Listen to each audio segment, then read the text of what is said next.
And so that's why I was thinking it was perfect for Corey. What do you think, Corey? I loved it. It's good. It's great. How do you feel about that, Jables? Was that good for you? Oh, so good.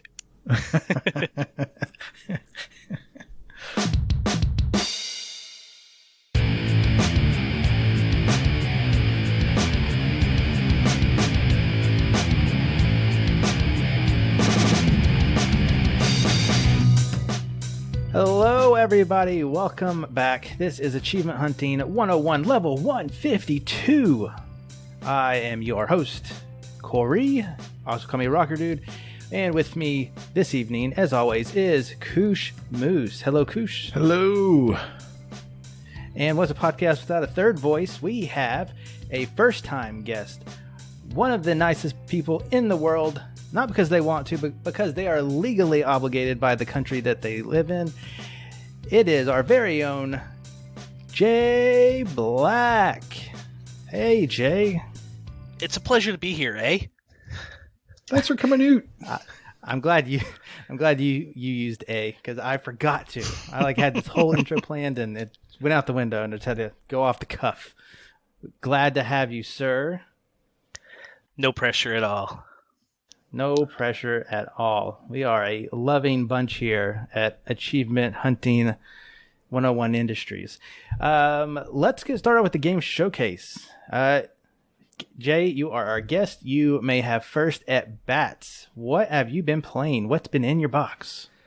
Well, it's been a while since I've been boosting with people, like every other day. So I finally got convinced to play Aftercharge like everybody else has. Rushing to get it all done before the servers go down on the 30th. So MDP, Ahizo, Vulgar, and What the Fug, we all got together and pretty much powered through it. It didn't take us long at all. I got everything done that first night except for you have to get so many wins and level up to 30. With the getting closer to the server shutdown, they've updated it so that now you get 4 times the multiplier for XP, so it makes it go even faster. And for those last two, the leveling and the wins, you can just idle them in a private match with some bots, just to put your controller down with the right stick angled, and there you go. You wake up, and there's the achievements and the completion. So how long do you think it takes now, since it has 4 times XP? And with obviously a good boosting group. I think our group did it in one evening. I want to say a couple hours. I mean, obviously the idling took the evening, assuming that the one thing you have to be careful of with the idling is they're really stringent about just idling and kicking you out. So if you don't have the stick angled, you could be sitting there waiting for your boosting partner to blind you for one of the achievements, and if you are sitting there for too long, it's going to kick you out. So we had some problems with that, but I would say the majority of it probably, I don't know, with a good group, 3 hours, 4 hours for the majority of it, and then the idling on top of that. Do you remember what level you were when you were done with the co-op achievements? You just needed to grind it? I want to say halfway through, 13 to 15, somewhere like that. Okay. TA doesn't tell me how long I played. Yeah, I know that was before they kept good stats. Yeah, I know I definitely did not do it in 3 to 4 hours. There was the idling method. However, my nephew, he had a little fun with that. I vaguely remember he was angled up, kind of like you said, and he just turned it in a circle all night long. So I didn't really have to worry about the leveling, but we didn't have 4 times XP either, so kind of That's my old man yell at clouds moment. Like, you kids and your easy completion. I remember that mine was idling all the way through to the day where it was going to be removed from like free to play or Game Pass or whatever it was. Yeah, and like so it went over the time period, and I kept grinding into the day. That's how long it took it at 1 times XP. And then luckily just the active or the license stayed active until I turned it off, and then it was like gone. Yeah, I'm kind of looking at it now. Me and you both must have done it on the very last day because our timestamps kind of match up. Yep. Fufu Cuddly Poof as well. I think I remember him doing it and barely squeaking out that completion, but he did it. His actually has an hour count on it. It says 40 hours, but for some reason yours and mine does not. Strange. We're faster. Looking at the TA stamps, it looks like it took me about 5 hours to get to everything except for the reach level 30 and win 50 games. Okay. That's not bad. I only remember it having like maybe a couple of achievements that were like tricky. Like I vaguely remember one where you had like there's a bot that builds a wall and you had to like build like a whole structure around somebody. That one was a little and then like you had to like not time stuff, but you had to like angle stuff just the right way sometimes and be really quick with the triggers. But yeah, not too bad. That one's the building the triangle seemed pretty easy. You didn't have to make it a perfect triangle or anything like that as far as when we were doing it. But the one that seems to be having a lot of problems is the blind fest, where you're supposed to blind 2 enforcers simultaneously. It's kind of like Bomberman here, where there's lots of theories going around on how to get this achievement. But like some people are saying, if you blind the same guy twice, you have to restart your Xbox to get it to work. Other people like Lego Head said in his game, if you play a match before you go for this, you have to restart your Xbox. It has to be the first one. So if you're trying for it and for some reason it's not popping, try restarting your Xbox and go for it right away and see what happens. Yes. The memories are flowing back now. That I do remember having to do that. We definitely had problems with that. I can't remember what we settled on, but it basically involved restarting the game for sure, if not the Xbox. Yeah, definitely. But yeah, shout outs to that developer once again, Chainsawesome. They are being Chainsawesome about this shutdown. So cannot praise them enough for that. I have been playing more Yakuza Like a Dragon. I told you guys I was going to keep playing it, and I have. You'll check my TA feed. It's been low. It's almost achievement a day, if not an achievement a day at least. But I think I was at 4 hours or something like that for the last time we talked, and maybe through a couple chapters. I just finished chapter 4, and I'm like at 8 or 9 hours, and I've made all of 10 TAD total through this game. So like it is very slow going. I can't believe that I'm still playing it, but I am.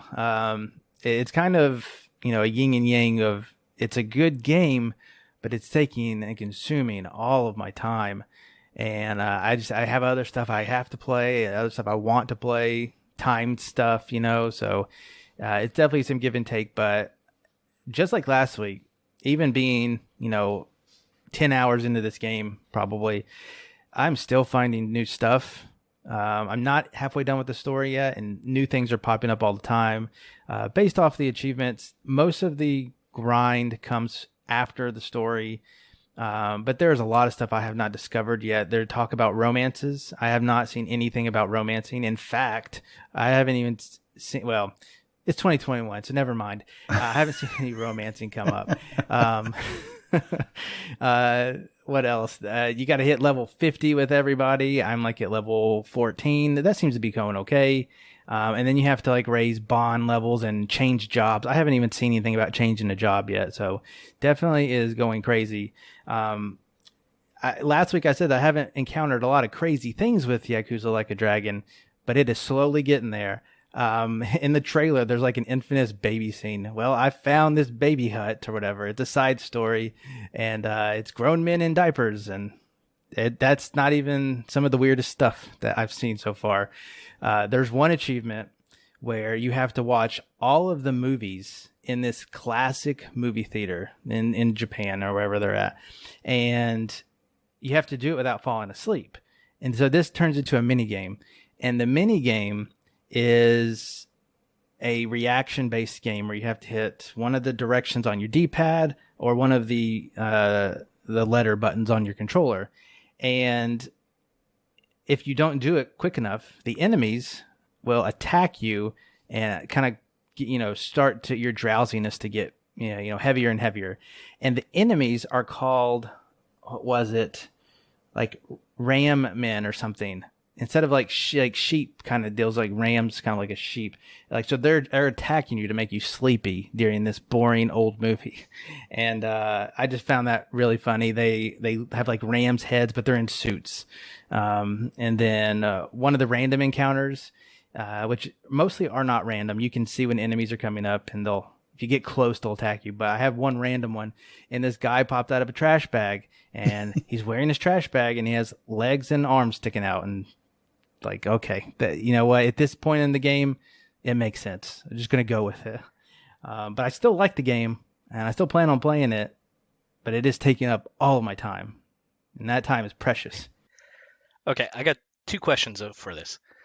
You said the ram men were making you drowsy. You weren't counting them, right?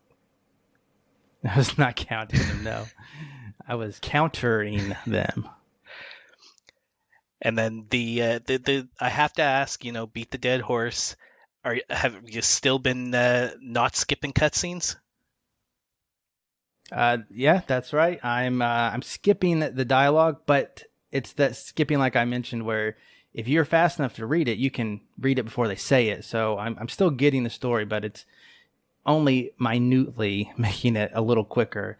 There are some cutscenes that you can't skip, so it doesn't make a lot of sense to just pound through it and not read it. So I'm still doing it, and the story's getting crazier and crazier.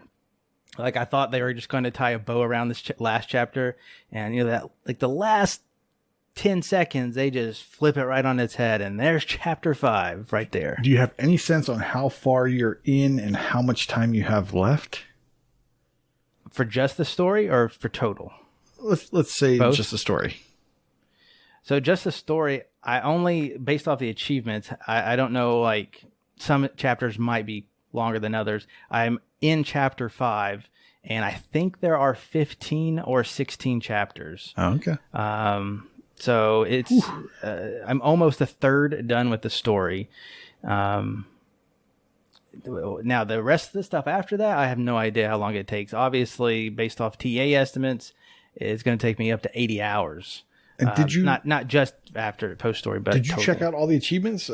Like the stuff that you're not getting that's not story based, is it easy to go back and get? Or are we talking like another like speed playthrough or something? Or no, and so that's a good thing about it. There are no missables.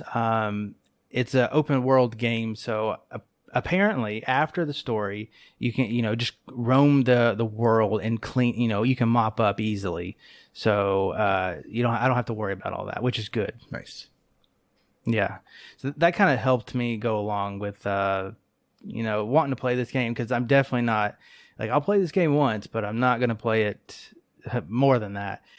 In fact, it already has me sort of interested. I mean, ask me again in 80 hours worth, but I'm kind of halfway interested in the other Yakuzas. But that's a big commitment right there. That's a huge commitment. This one is a side thing. It's not connected in those ways, at least. So I might see which, I might pick like, it's so weird. Like Yakuza 0 wasn't the first one they released, but it's the first in the story, I think. I don't know. I'll Wikipedia, see which one it is. I'll give it a quick look at the achievements, and then maybe decide. But it's a big pill to swallow. What's the draw? Probably bigger than I'll ever want. Like, what's the draw to make you want to do that? Well, just because it seems like a quality game, and really the gameplay part will determine that. I like the gameplay aspect of this, where you're walking around, you're doing quests, and then you have these turn-based battles. I'm pretty sure the other games are not turn-based, so I don't know how that will affect the play. But I like that leveling up system, and you have weapons and items, and you have a party that you're going through. The main person loves Dragon Quest, and he has now said that your people are following you, or your party, just like in Dragon Quest, and the enemies look really strange just into you and your brain. So it's really funny in that aspect, and I kind of like that. So I'm curious to see if the others do that. I don't think they are so funny, but they might be weird. I don't know. I'm gonna have to look into it, but we'll see. Gotcha.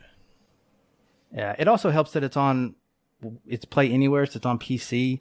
Whenever I have to pull my Xbox out, if I have to pull over a monitor and hook it up, and my PC is just right here, so I have my Xbox fed through that, so it just makes it easier. And side note, we weren't going to mention it anyways, probably, but they just announced, like, Yakuza Like a Dragon. Not only is it Play Anywhere, but it's on it's on xCloud. Unfortunately, I tried to boot this on my Mac through the web browser, and I don't think it was the fault of xCloud, but my controller does not like that Mac. I could not get it to work with Messenger completely right, and I brought it downstairs and I updated the firmware. Well, I didn't update the firmware because there was no update. Thought that might fix the issue. It didn't. I took it back up to Yakuza on xCloud, and the camera was spinning. It was almost like it was infinite stick drift, and I couldn't do anything. So unfortunately, I thought it would be an easy way to burn some cutscenes while working, but alas, that's not the case. But regardless, off the beaten path from what I was starting to say, apparently some games, including Yakuza Like a Dragon, which got touch controls for xCloud, by the way, I saw a tweet that said that they're getting Xbox Series X's on the back end of those xCloud games, so they actually run better. So that's kind of interesting to see. That came out today, so I haven't looked at it on xCloud today, but I just thought that was interesting to see these bigger games getting better hardware behind the scenes for something like xCloud. All right. Koosh, let's hear from you. What have you been playing? Oh, man. This month... that did not sound like a good man. Well, here's the thing, right? This month has not gone the way it was supposed to go. This month was supposed to be June Raider for me. I mean, I'm hosting a $20 prize for a contest that I've barely been able to participate in for, getting Tomb Raider achievements. I think I've got 2. I think I've earned 2 achievements, maybe, this month in Tomb Raider games, but things keep going out of Game Pass. So I had to finish Observation. So I finished Observation last time. And then, of course, as soon as that's done, they announced that the Messenger PC, both going away. I did not do my homework and get those done a long time ago. Don't know why. Shiny things. I'm going to pat myself on the back for that and getting that done. Shiny things distract me. So I've been playing a lot of Messenger on PC because I'm thinking I'm going to buy it on the Xbox and then take my time with that one. Not a bad purchase. I would like to own it. It was on Game Pass. Yeah. Great game. Yeah, I'd like to own it. So, and that's the one I put the least amount of time into, so I figured, not bad. And then, of course, Outer Wilds is going away as well. And I was like, oh, man, how am I going to get all this done? Well, luckily, Outer Wilds was a mixed pot giveaway. And so it didn't show up in my emails. It didn't show up on my Microsoft Store page, but Microsoft was telling me that I owned it. And I was like, well, that's weird. So I went back and looked at the news, and sure enough, it was a mixed pot. And I was very good about making sure I got all those. So that would explain why. So I haven't been doing any of the things I thought I would. So I put a lot of time into the Messenger, but we've talked about that a whole bunch. So I figured, well, let's not, beat that dead horse with a stick. So I thought I would try something brand new, something guaranteed to be good. That's not something we do here. Yeah. So off of Game Pass this past week just dropped Dungeons and Dragons Dark Alliance. I think it dropped yesterday, I believe. As of recording, yeah. As of recording, yeah. So Monday, Tuesday.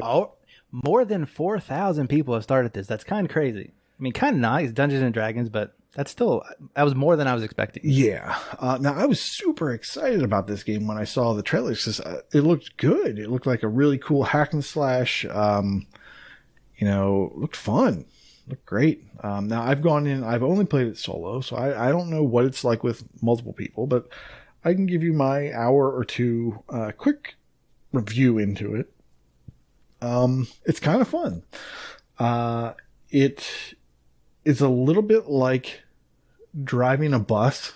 So if you're used to, I don't know, really good hack and slash like Darksiders or something like that, you're kind of expecting that type of responsiveness, that type of, move set. You can have a whole bunch of different abilities. So far, at least, it's very limited in what you can do. The attacks are on the shoulder buttons, so you have the right bumper and the right trigger are your weak or your light and heavy attacks. Those will open up as you level up. You can get more skills, and you can have different button combinations that will do different things based on the characters. I started out with Bruner. He is the dwarf. If you're familiar with this quartet of characters, and he maybe isn't the fan favorite. I believe the fan favorite is the dark elf Drizzt. Is it? The Drow. I don't know how to pronounce that. I can't remember which is the right one. But he's the fan favorite with the two swords, and he's got this like ethereal panther that he can call and does all sorts of cool stuff. He's the one that everybody loves. But I like Bruner. So I went in as Bruner. He's this dwarf. He's real stout. He's got a shield and an axe. And man, he just feels kind of slow. But I then went in and just did another, just a quick test with Drizzt in the first arena where you're kind of learning all your skills, and he's much more fun to play as. He's really fast, and his swords do a ton of damage, and his panther just jumps around from enemy to enemy and just kills things left and right. So he's probably a lot of fun. I think Caddy Bree, the archer, also could be really cool. And then there's a barbarian. So, there's room for you to pick the type that fits for you if you're in a 4-person group. Hopefully everyone can pick one that they like. If you're going for the completion, you're going to have to play them all anyways, because you need to get each of them up to level 10. In my hour or so, I beat one full dungeon run, and that took me up 1 level. And I got a couple pieces of gear, nothing super great. But once again, I was on the easiest difficulty. It's a little bit like Diablo. You can kind of pick, I want to say like up to 6. I think there were 6 difficulty levels you could pick. And of course, the better gear drops from the higher difficulty.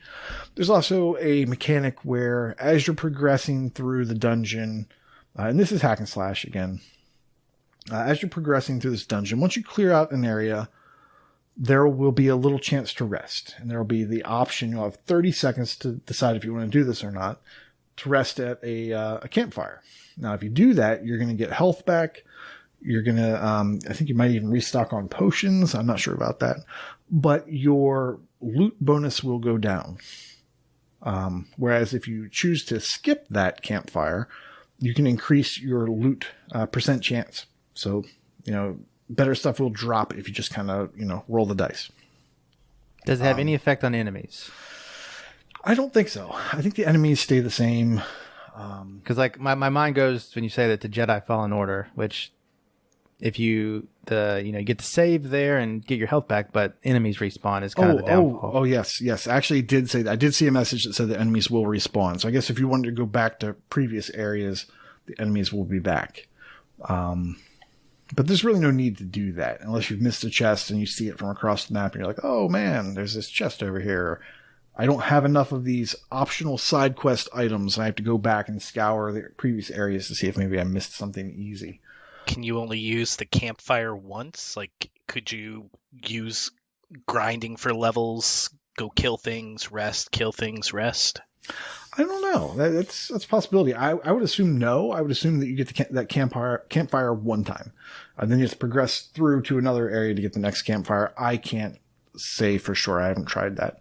Now, the achievements that I do have on this are equipping an item of rarity, something dropped, and I was able to equip that after the run. Like, so basically you're getting gear tokens. You can't equip them during the run unless there's some other way to do it that I couldn't find.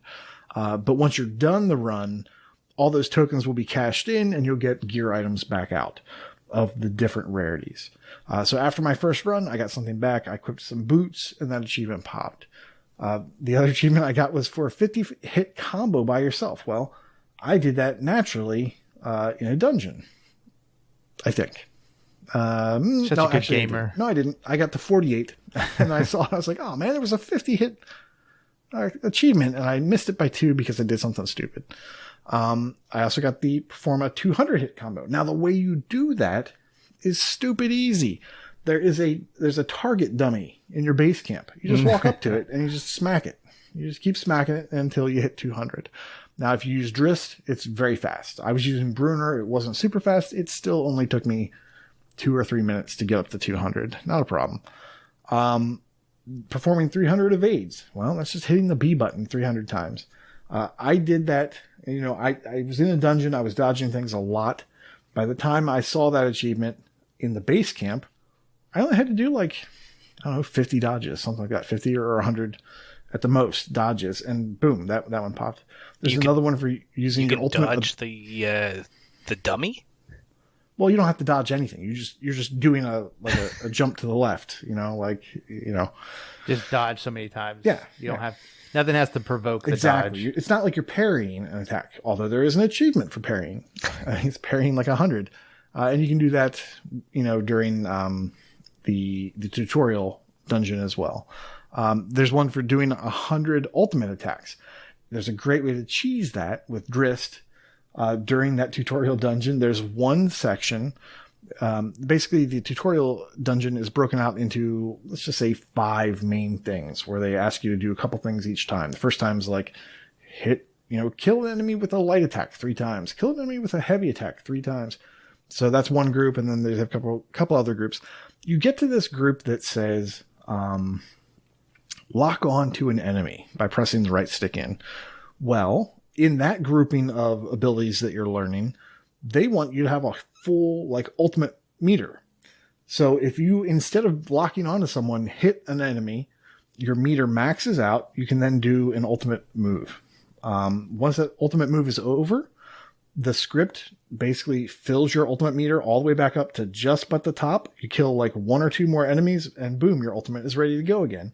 Whereas if you didn't do that, you would be playing for minutes at a time, just building up that ultimate meter. So you will basically want to go in there with Drist, maybe somebody else, I don't know, maybe they're fast too, and just spam that ability 100 times and then be done with it. And you can do your other ones too. You can do your blocks and your parries there because they just have a ton of enemies that come after you and you get your health back and it's just whatever. It's the easiest way to farm that if you want it early. Now you will get that stuff by playing the game because you are going to be playing it a ton. It's super grindy. Because you have to complete all the levels, I think, at the highest difficulty. Well, you definitely have to complete one level at the highest difficulty without dying. And just to get all this stuff, it really seems like it's going to be very grindy. Now, like I said, it's like moving a bus. At least with Bruner, it was like moving a bus. And it's just going to be a grind fest, man. It's, I can't say it was super fun. It was okay for one time through, but from the reviews I've seen and things I've read, the enemy variety is super small.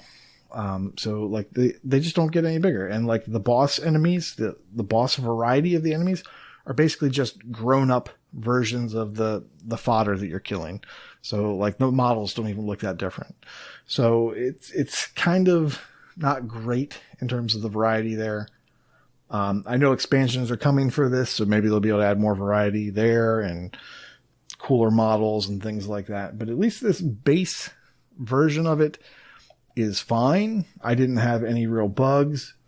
But I could see it wearing thin, running through dungeons 20, 50 times, that you might have to do. Yeah. think you just cut it out for my Friday night group. Just say thanks. I think there are better games. I think there are more games. I mean, there's what's the new Blood one that's coming out? Out for Blood or Back for Blood? Blood for Sport. Yeah, okay. There you go. Well, one question on this one is, I'm assuming we've played Dungeons and Dragons before. Is it anything like Baldur's Gate, where like behind the scenes, the stats and things like that are tied to Dungeons and Dragons, or is it more just a video game themed? It seems like it's a mix of it, but not like a straight mix. It seems like it's 80% video gamey, maybe 20% dice rolls. But there's definitely no stopping the action. You're just go, go, go. But there is the chance for you to miss. There's crits. There's things like that. There's, you don't do damage until you break through their shield. But there's also that visual component to it as well. So you can see an enemy's shield bar and their health bar. And you don't chip away at their health until their shield bar is gone. And I believe that comes back if you wait too long. And you have a chance to stun them as well. So it did feel a little bit like D&D. Now, I haven't played a whole lot of D&D, but I can tell you it didn't feel like a hack and slash 100% through and through. It felt like there was something else going on. But it's not so overwhelming that I was like, okay, do I need to do research and get out like my 12-sided die and all that stuff? So I would say very minimal D&D, much more hack and slash. So would you rate it kind of like the people on TA did, which is about 2.93 stars?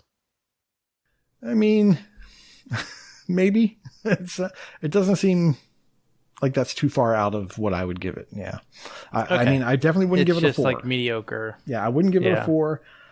I feel like a 3, you kind of have to mess up to get below a 3, I think. Like, just something's wrong with the systems or something like that when you start, or you're wasting my time or something like that drops it below a 3. I don't see a reason to drop it below a 3 right now. So that seems about right. I think I'll play it. Probably keep it solo for a bit, because I definitely don't want to have to run through it tons of times, and my group will make me. But yeah, I think I'll play it just because it seems fun-ish, at least for one character. Yeah, I would say having to play through every character is kind of like, okay, fine, whatever. Yeah, so stay away from the dwarf, maybe stay away from the barbarian. I don't know what your play style is, but I would think Drist is probably everybody's favorite. I'm the tank. Well, maybe go with Wolfgar. I think Wolfgar. Yeah, I think Wolfgar is the barbarian. So okay. And like Diablo, I was spin to win, baby. Whatever that barbarian could spin around, that's what I was doing. All right. So that's brand new. Dungeons and Dragons Dark Alliance. You got it. Out now. Game Pass. All right. Thank you, Koosh. Jables, you have another game on your list. Why don't you go ahead and tell us this tale? So with the update coming out for Sea of Thieves, the Pirates of the Caribbean update. I'm sorry. You said Sea of Thieves? I did say Sea of Thieves. Okay, so I think you need to continue with your story, but we'll just need this. You're not going to sing it for me? Okay, fine. Okay. I thought you were going to sing your story, so. Oh, no. I'm giving you a little sea shanty there. No, I'm not even going to rhyme. I'm not that creative. So because of the Pirates of the Caribbean update coming out, Death Dealers decided she wanted to jump into the game, and she went headfirst into it. And once she got herself ramped up on it, I figured, well, I've been wanting to play it. I've had it pre-ordered when it was announced on E3 way back when.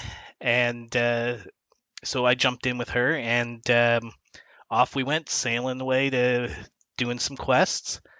One of the ones we had to go to an island and kill a captain there, a skeleton captain. And while we were there, you kill the captain, and in addition to some gold he drops you another quest. And it's a riddle quest. So it's things like there's like 3 parts to these quests, and it's just like you're supposed to go find this area and raise your lantern or play a sea shanty or something like that, and it'll unlock the next clue in it. And once you get to the third and final clue, you're supposed to find this spot and walk 5 paces southwest and dig up a chest. So we're going through that, and as we're getting to the last step, the skeleton captain respawns. Well, we're here. He's going to kill us if we don't do anything. So we attacked him, and lo and behold, as before, he drops another quest. And we're already on this island doing this quest. Turns out the quest the captain dropped is another one for this island. All right, 2 for 1. So we seems pretty good. Yeah, we were already here for the quest in the first place, so this will be 3 at one island. And again, working our way around the island, looking for to solve this new one, and the captain spawns again. We kill him, another quest.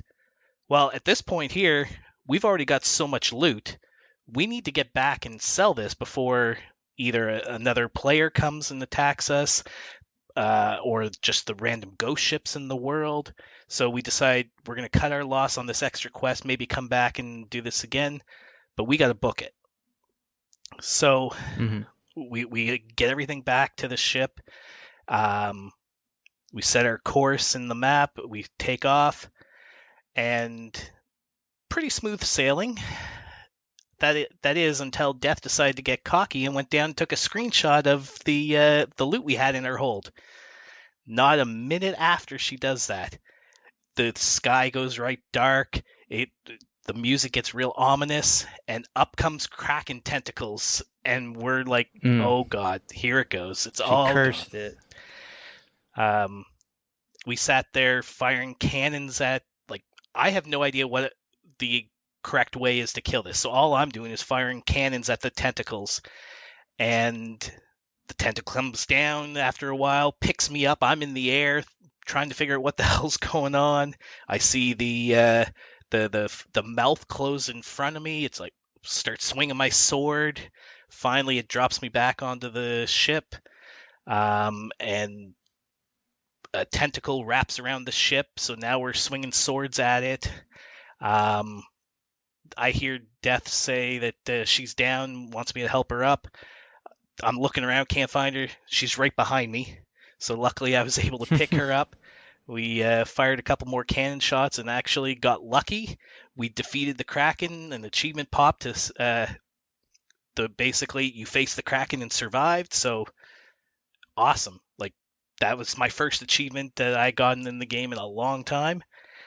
But it was definitely really stressful. But once it was done, we were laughing our asses off. It was so much fun. Man, I can't believe she jinxed you like that, but you made it out. Now, killing the Kraken sounds pretty hard. Did you notice if that was a rare achievement? I'm just curious. I have to believe it was. I want to say it was. Out of, hundreds of thousands of people have played this game, so I almost imagine just throwing up on somebody is probably rare at this point, but that's good. I remember you made me start this game, so good on you for killing a Kraken with just 2 people. Twisted the rubber arm. Yeah, I don't care about completions too much, and it'll never happen. I don't care what anybody says. Nobody that's listening to this will ever complete Sea of Thieves. Ever. As a challenge. One thing that is kind of interesting once we got back, we decided we wanted to see if we could go on get some of the other multiplayer achievements. So there's ones for attacking and somebody but getting blocked, and then them attacking you, or you block them and then attack them. So turns out even if you're in the same crew, you could get those achievements. So we're like, well, if that works, why not try some of the others? One of them was to throw a bucket of sick on somebody on your opponent in a battle. And so basically what you do is, like, in your equipment you have a bucket for bailing out the ship. So what you can do is you can eat uncooked food or grubs or worms or whatever. You eat that and you get right sick, and almost immediately you start puking.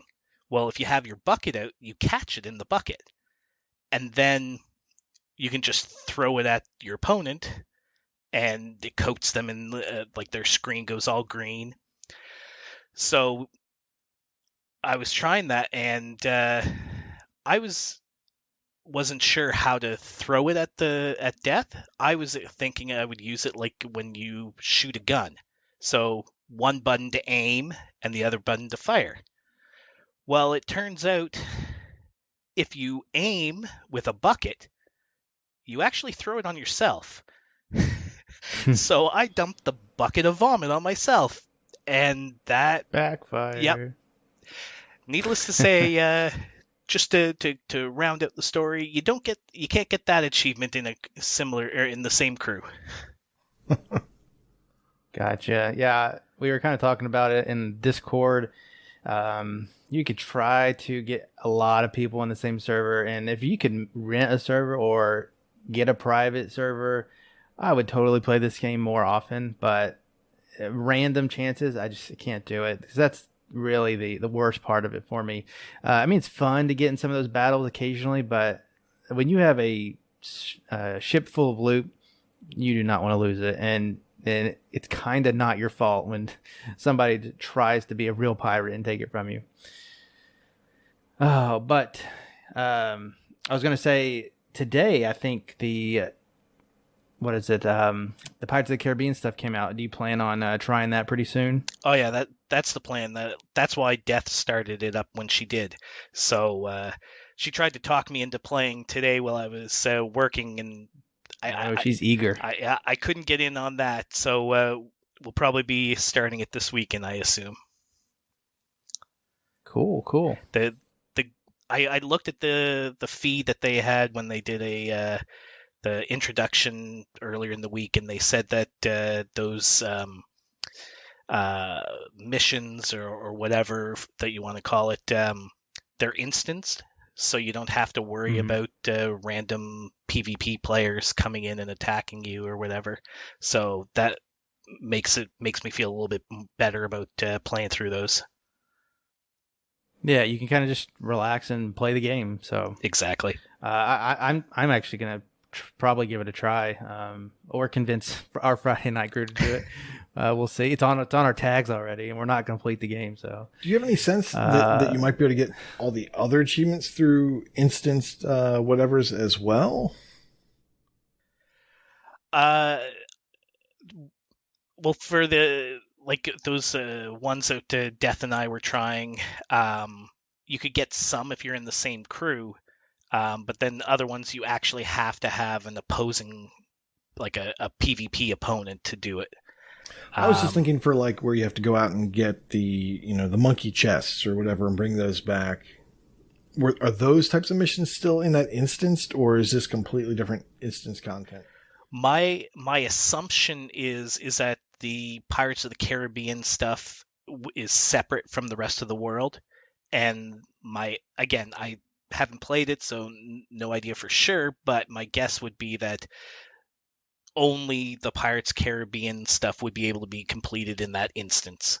I mean, maybe you might be able to get things like hitting an opponent while they're eating a banana or something like that, but just the simple achievements. But anything like those finding a tome of power or whatever it is, more than likely not. Gotcha. Yeah, and they have their own like accommodations achievements, and I know that's a big thing in the base game. So I would guess that there's probably separate. That's too bad.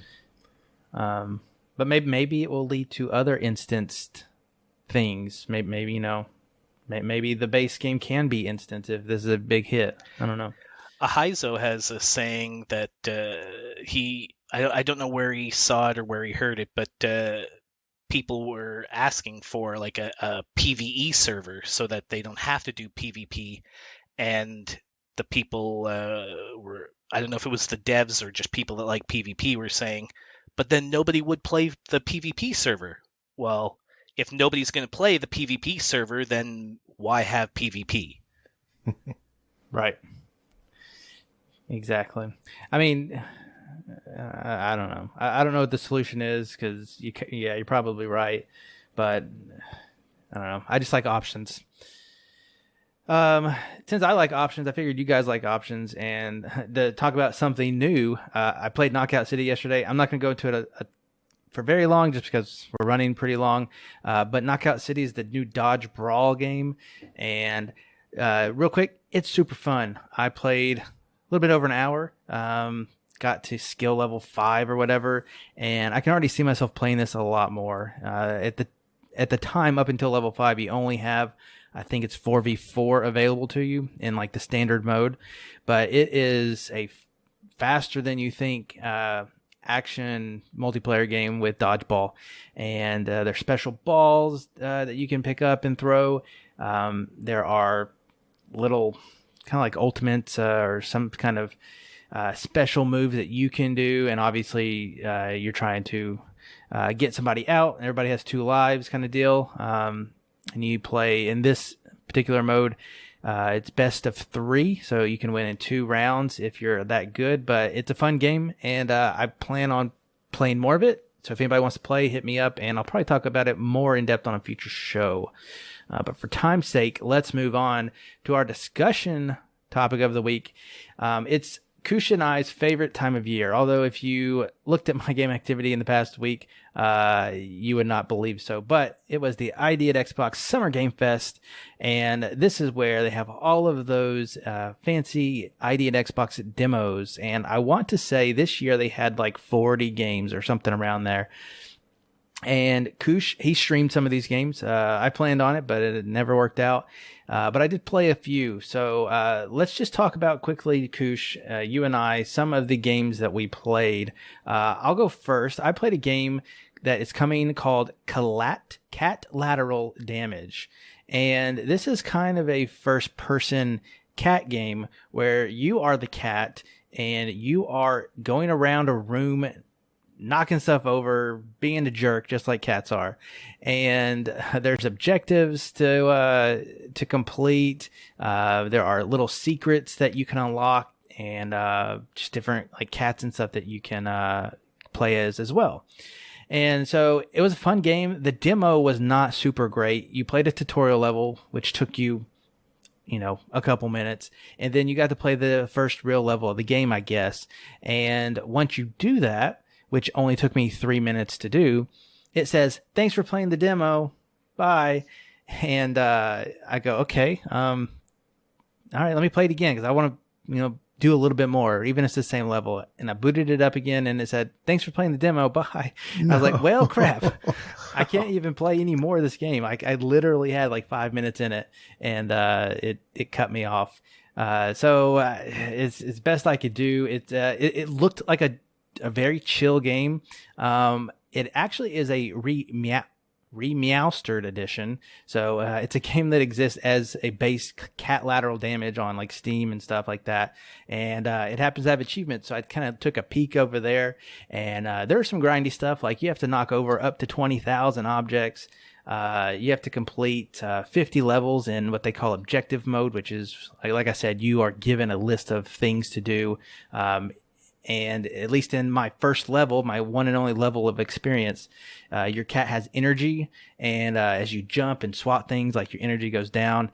But as you're unlocking things and doing these objectives, you can actually upgrade your parts of your cat. So like I upgraded my energy right before it told me that I was done with the demo. But you have to do all that. You have to catch mice and collect photos.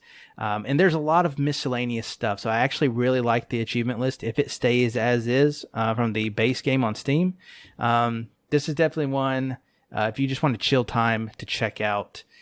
Cat Lateral Damage. What's the name of that? Koosh, why don't you tell me about a game? Sure. That you played. I did not try Cat Lateral. I thought that you would be the best to check Probably that out. not your cup of tea. Well, yeah. I mean, it's not that it's not my cup of tea. I mean, I like a green tea. So I think your daughter will love the game, 100%. Well, it'll awesome. sit right next to Fogs. Awesome. I can't wait to check that one Possum. out. Possum. Yes, exactly. What I played, I'm going from, in order of like excitement level 4, Godstrike. Now, Godstrike is a bullet hell boss rush game. There's no levels. You jump right in and you're in phase 1 of boss fight 1. And that's kind of cool. It seems like it plays really well. I didn't really have any problems with like stuttering or anything like that. So if that is your jam, to speak, another food item that might be yours, if that's your jam, then this is the game for you. It reminds me of other games. Of course, I would think of them and then not think of the names. There are other games like this that are just boss rush, bullet hell shooters. Some of those have levels that lead up to the bosses. Like I said, this one from the demo appears to just be boss rush. You basically start out, you can, I was a little confused actually, because the demo that tells you what to do, the moveset, kind of left one thing out. Like you have to go pick up this energy and then apply that energy to your moveset so that you can jump this gap. So I was about a minute into the thing and just running around. I couldn't figure out how to get across this gap. You have to basically get this thing, equip it, put it into a slot, and then use that to jump over a gap. Once I got over that hurdle, it was fun. Died to the boss one time, tried it again, killed the boss. Went in, upgraded some stuff, killed the boss again. That's all. That's really all you can do. There's just the one boss. But check it out. If that sounds like it's something you might be interested in, this could be a fun game. That's Godstrike. Really like the art style of it. Yeah. I just want to throw that out there. It seems decent. It's not like, super, polarizing or, brand new, but it's not bad. It doesn't look super cheap. Yeah. So very cool. Very cool on Godstrike. All right. So the next one I played, I'll leave my third one for last because it's kind of the better one. I played Lawn Mowing Simulator because I just had to, right? The only thing that is better than cutting your grass is cutting virtual grass. And so I jumped in the Lawn Mowing Simulator and it's exactly what you think it is, probably to a 10th degree. I didn't even get like a chance to use whatever brand of lawnmower I could because it was just a demo. So I just picked whatever they gave me. And then I was off right to a job. And the first thing that it asked me if I wanted to do is like, do I want to skip the pre-work or not? And I said, yeah, skip it. I just want to cut grass. And it was like, all right. And you don't get the bonus for like picking up sticks or something like that. So you just need to prep the yard first. And I guess you get a little bit more. But once you're like in the lawnmower, you're ready to cut grass, like you're moving it. It was not a 0 turn, but that's fine.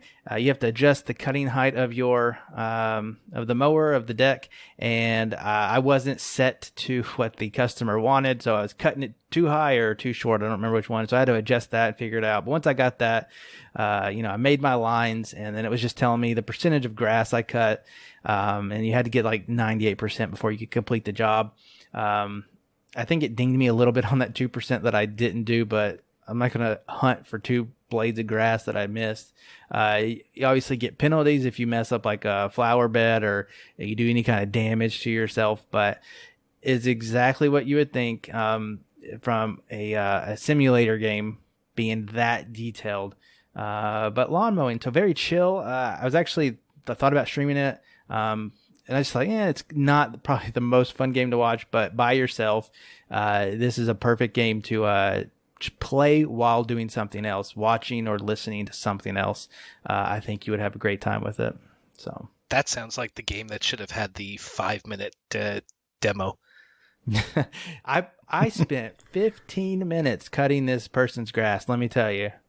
Oh man, I don't remember what I got from it, but it's the perfect game to be a timed demo because you could run out of gas, and they're like, "Oh, you could." I don't even know if it had a gas gauge. I bet it does, but I did not notice it if it did. Oh man. Well, what's next on your list? Next on my list, I'm actually going to sneak 2 in here. Dreamers. So Dreamers is a game I like to think of it as the Tourist, if you remember that voxel-based game, kind of crossed with King's Quest. And the reason for that is that this game seems to be all about quests. You wake up, you have a quest. Go talk to your grandmother. So you go find your grandmother on this island. While you're on this island, I ran across what must have been 5 wells in various states of disrepair and working. And that just reminds me of King's Quest. There's just so many wells. Well. Yes, this looks okay. I mean, I like adventure games. Looks like this could be a short one. Maybe the movement could get a little frustrating as you're going on. Doesn't seem like there's a way to run or anything. So you're kind of plodding as you move around this island. But there might be something there. You said King's Quest? Yeah, King's Quest, yes.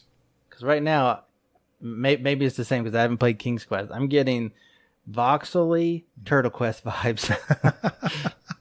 Oh man, that's not great. No, it's so much better than Turtle Quest. Oh, how dare you! I don't want you to have that impression. It's a different kind of good Turtles Quest, right? That's a different kind of good, like a bad good. Sure. Whereas this, I think, is just decent throughout. The other game I want to talk about that's kind of similar in that it's an action game, or like a quest-based game, is Echo Generation. Now, this is not the first time we've seen this. We've been seeing this for what, 2 years, I guess? I don't know. Also voxel-based. I don't know if it's been that long. Yeah. This game feels like and looks like Costume Quest meets Stranger Things. And it is great. I love this. So I should have done the research to see if it's coming to Game Pass, but it really doesn't matter because I will eventually own this. I'm like 90% positive I think it does. I think it is. But this game is great. The humor is there. The weirdness is there. It is turn-based combat, kind of like Costume Quest. You're in an overworld.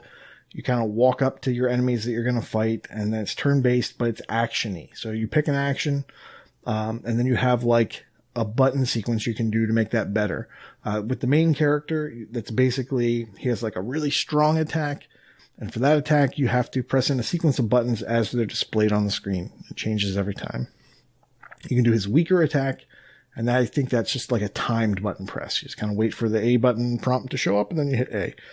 When the enemy attacks you, you have a prompt where you can defend against it. Very much like Costume Quest. So, that's kind of the expectation that I'm getting from the demo. It's a great time. I hope the demo is still up if this sounds good. But go check that one out. Echo Generation. It does seem to be coming to Game Pass, so that is a plus there. Definitely one that interests me, tickles my fancy, if you will. Now, the next game and the final game that I've played from this demo fest is called Get Packed, and it's kind of like Moving Out. So you're kind of already seeing why I chose to play it. And it works almost the same way. Your objective, at least in the campaign mode, because it has other modes, is you need to take stuff out of a house and put it onto a moving van. Now, where it differs from Moving Out is that as you put stuff into the moving van, you get paid for whatever object that is. Like you see what it is once you kind of let go of it and walk out of the van.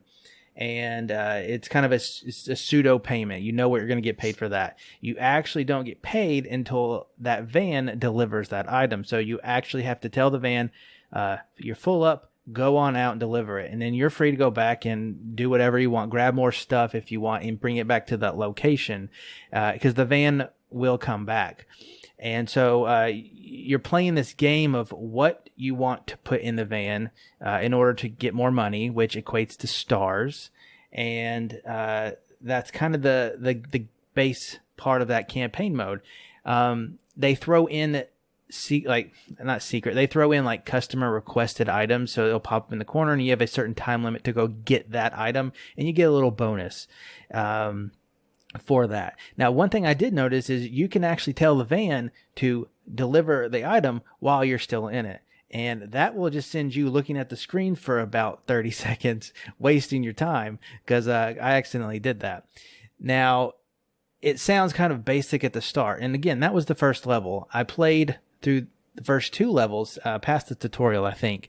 And the second level, it jumps it up pretty quickly. So I don't know if the full game will be like this or not, but they start adding in vehicles. So you have to cross the street with your stuff, and vehicles are coming, and they do not stop for you. And they will destroy stuff. And if stuff gets destroyed, it dings you on the pay. And in some cases, it's gone. It's not like Moving Out where it just might bump it. It will literally destroy it. And in this case, on level 2, there was a car in a garage, and I was like, okay, that's a high dollar item. Let me push it across this 2-lane street here and get that money. Well, one, it's a big car, so it's harder to control and get out of there.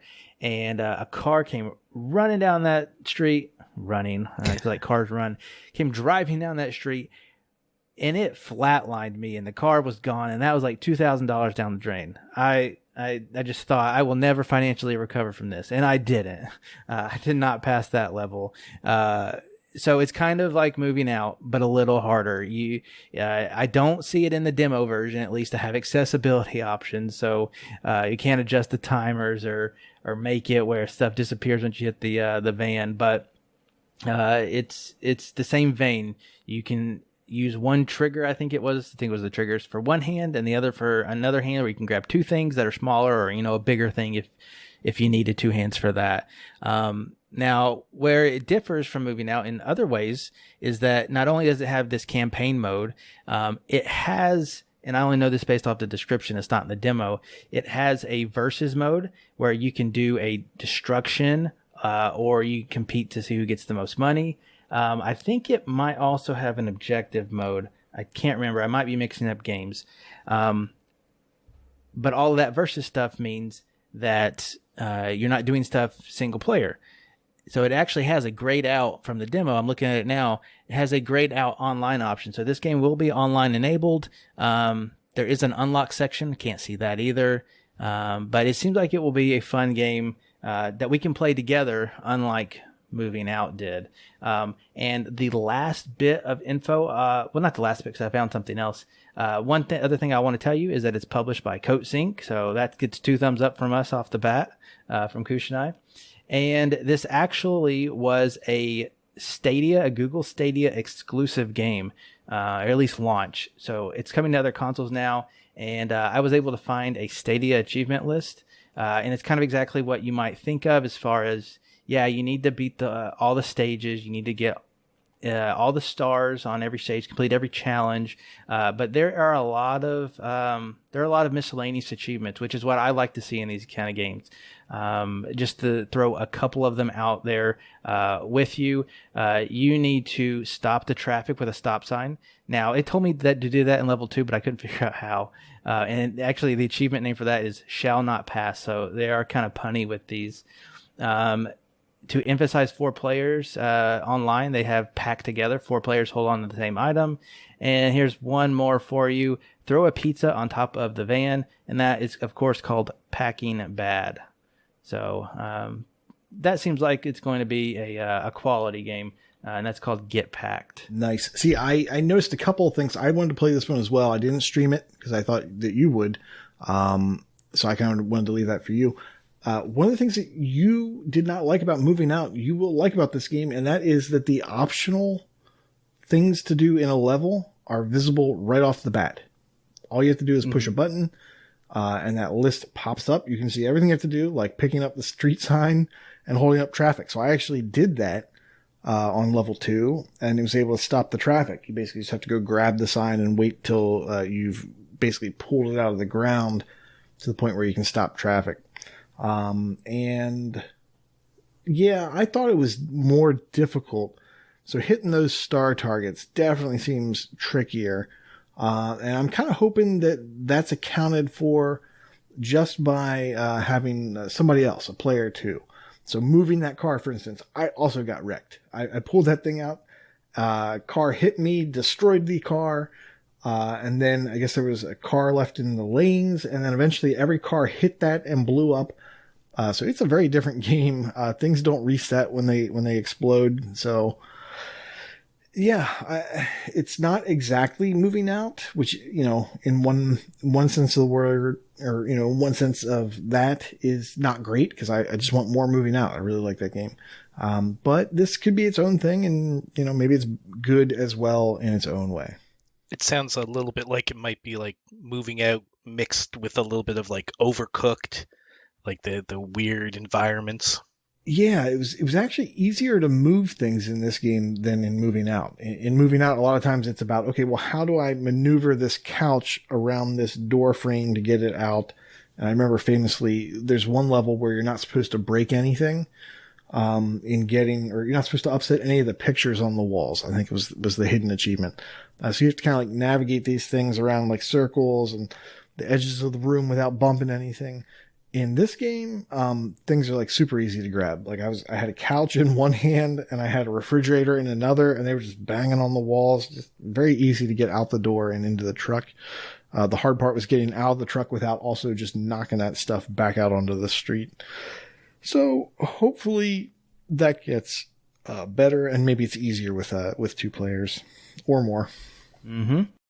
Get Packed had a thing that you didn't like about Moving Out, and that is that you can see the hidden requirements right off the bat before the level even starts. There's like, I think you press the Y button and like the thing flips over and it shows you like, use the stop sign, move the car, do the thing. Like that's all right there from the get-go. I am looking at it right now, and you are completely right. Mm-hmm. Yep, I love that. Yep. And so I actually stopped the traffic with the stop sign. And I was like, oh, I bet that's an achievement. And I got in the truck and let it deliver me at the end of the level. I was like, I bet that's an achievement. So all these things, I was like, I hope that's one. I hope that's one. So yeah. Right. Yeah. I think there was a cat going around, and I was like, I'm going to get it. I didn't see and that. I put the cat in the van and I sent it off, and it said trophy unlocked. Did it? Pack the cat or something. Yeah. Oh, nice. No, I didn't see any trophies pop up. And like I said, I think I found the Stadia list, and there was definitely a cat achievement on there. Nice. One, you have to pack every cat in the game, which that's the only one I'm seeing with the word cat in it. So, but it definitely came up, said trophy, or maybe it's a challenge, but I'm pretty sure it said trophy. Gotcha. All right, so that leaves us with one game left. What is your game of show, Koosh? Man, I know you're excited. Oh man. I was conflicted this week because I wanted to spend my entire showcase talking about a demo, talking about maybe a 10-minute demo. I wanted to spend the entire time talking about this thing because it's good, not because it's bad. A Juggler's Tale. Oh man, is this game special. It is, let's just tell you what it is first. You are a marionette. There's a story going on. There's a narrator doing everything. All these things are checking the KooshMoose boxes. I mean, there's a funny narrator. There's a super cool art style. There's parallax scrolling. There's beautiful stuff going on in the background and cool stuff going on in the front. There are idle animations. This is just everything, right? I mean, it's perfect. And it is like a Limbo / Inside-esque game. And you get that right off the start. I don't want to ruin it. I want everyone to go play this demo because I think this game is awesome. I don't think it's the same quality as Inside, but it's so close. I mean, and Inside's a great game, super polished. And I feel like this is like right up there with it. Having not seen all of it, I can't say that it's the exact same, but for a first time out developer, this game looks amazing. I am so excited for it. The music is great. The narrator is rhyming, so there's a whole bunch of clever stuff going on. One of the very first situations you're in, there's a couple different fail states, and I'm super excited. I was so worried that this game was going to be awesome and have a super basic achievement list that I went ahead and I emailed the developer. I probably shouldn't have done that. I definitely went kind of crazy with it. Let me see if I can pull that up. They were like, okay, thanks. Yeah. They're like, blocked. You're weird. Go away.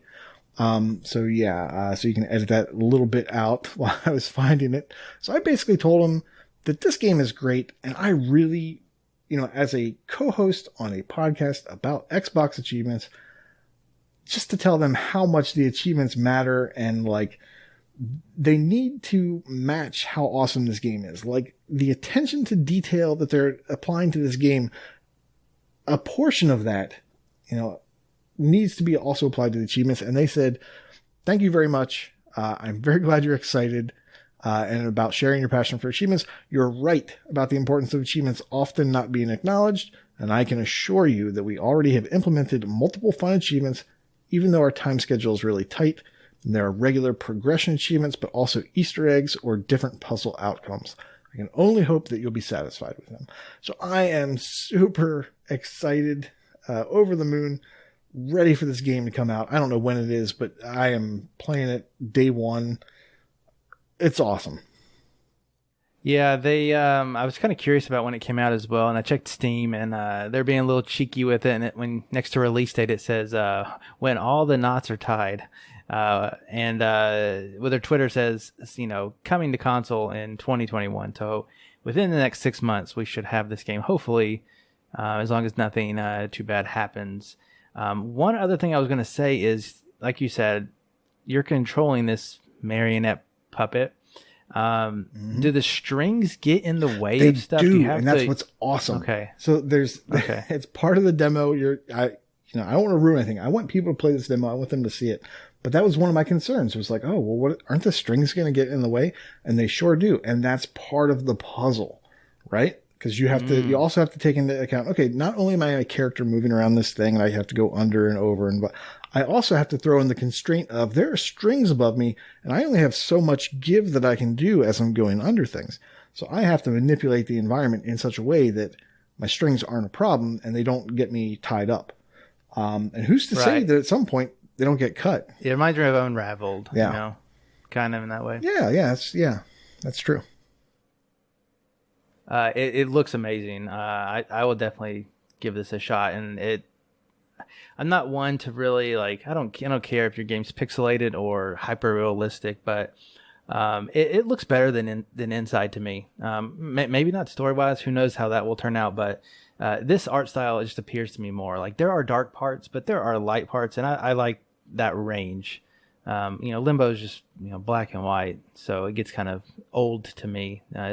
There's such a thing as too minimalistic sometimes. We have to remember when Limbo came out, it was on the 360. They were kind of limited. Sure. It was an arcade title, so But yeah, this thing looks great, and check out their website too. Their website's very creative. Just kind of gives you a view into this developer, and maybe what we have in store for us. That's Juggler's Tale, and man, I could not be more excited. There you go. Show that game some love. All right. We have gushed enough. Jables, let's hear your voice. Let's talk about sales. What are you looking at this week, buying or recommending? Well, I've got two that I think are pretty good for us achievement hunters, and one of them's Doodle Games Collector Bundle. It's 67% off for $7.42. It's the best price that it's been at so far, according to TA. Inside the bundle, you get Doodle Mania Crime City and Doodle God Evolution. These games fit into a mold. It's basically you have two elements or two items that you have to combine to make a new item, and then you use that new item with some of the other elements to make new ones, and you just proceed through the story or making all the elements, all the possible combinations. The achievements are pretty straightforward. They've got some nice walkthroughs. When it comes down to it, they're only a couple hours each, so you can either just hammer through with the walkthrough, or you could actually spend the time trying to figure this out. I used to play. There was a mobile version, I believe, and I did that before the Xbox version came out, and I found it fun trying to figure out what the final combinations were. You could even do a couch co-op style, like have people in the party or people next to you and just try to figure out what they are. The second game is hopefully one that everybody's already played, Untitled Goose Game. It's 40% off for $11.99. It used to be in Game Pass until December 2020. It's still currently on xCloud, though. It's a lot of fun. It's really interesting. I think when I played it, I don't recall any game similar to it at the time. You run around. Each level had different objectives for you to do. You would distract a farmer by taking his hat, and then when he's gone to get his hat back, you go get a pumpkin. Things like that. I'm not fond of speed runs, but this game had speed runs for each level, and honestly, they weren't that hard at all. Some of them were a little difficult at times, but once you figured out the nuances, it was easy to get through. So I think if you're trying to get up on the puzzle leaderboard or looking for something fun, this would be a good game for that. Yeah, I got to the point of that's all I had left was the speed runs, which ultimately means you can't cross everything off your list. So super fun game. I just not one that I wanted to do over and over and perfect in order to do it quickly. But good picks. One nice thing, real quick. One nice thing about those Doodle games, I think that if you own the Xbox version, you can play it on the PC as well. So if you're looking for places to play your games, and sometimes the control scheme is a little bit easier on the PC as well, that might be something you want to check into. I believe you are correct. I'm just checking to see if I have played either of them. I did. I played both of them. I haven't finished one of them, but they are definitely on Windows as well. Not Play Anywhere. Doesn't say Play Anywhere. One of them is Play Anywhere. Yeah. One of them is. One of them isn't. But it definitely helps when you have a scrollable, especially a touchscreen. Mm-hmm. You just scroll that baby down and go on with it. But anyways, I picked several games from the list. One, maybe not one that I have a lot of time or preparation in, but Adios Amigos. This is an underloved game if you ask two of the four people who have completed it, maybe even three of the four, because three of the four people who have the completion are all in our Discord. It is only $3, normally $15, as this is like the lowest it's ever been. The three people who completed it that we know are Awu, Waka, and Skeptical Mario. It takes a long time. It's not a quick game. It's minimum 30 something hours. Looking at Waka's hours, if those are right. The other two are in the 60s of hours. So it's not super quick, but based off what their word is, it's not that bad as far as difficulty goes. We actually have a special AWU guide pinned in our Discord for this game because it can get pretty complex, it looks like, but it's roguelite and simulation, and they swear by it, so I had to add it. One of the games that I bring up almost every time it's on sale, this is the cheapest that it's been, probably that it will be for a long time. It's at 50% off, $10. Curse of the Dead Gods. And if you're looking into roguelites, I think that this one is a very good starter roguelite. You just want to get as far as you can in order to get several different currencies, upgrade a little bit at a time, and then once you start beating those bosses and unlocking these paths, it's so good. I wish I would go back to it, and I don't think that I'm done with it forever. It's actually kind of got me into roguelites, so that's one reason I'm more excited for something like Hades. and the Devolver Digital Crow game that I can't remember at the moment. I'm thinking maybe next year might be definitely a roguelite year if I don't have some of these finished off by then. And this kind of kickstarted it. So definitely good game if you're looking for a roguelite. Curse of the Dead Gods there. You were thinking $10. Death's Door, by the way. Yes, thank you. Crow game, Death's Store.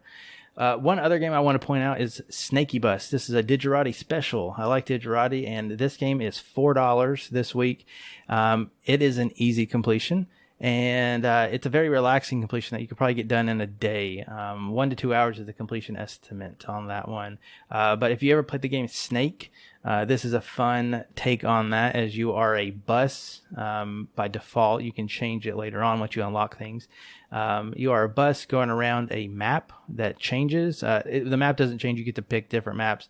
And you're constantly getting bigger and bigger and bigger. And it's just a fun couple of hours. I recommend it to anyone. Not too hard either. Snaky Bus. What's in your browser this week, Koosh? What do you got open? Well, public service announcement. There is a game about backhoes.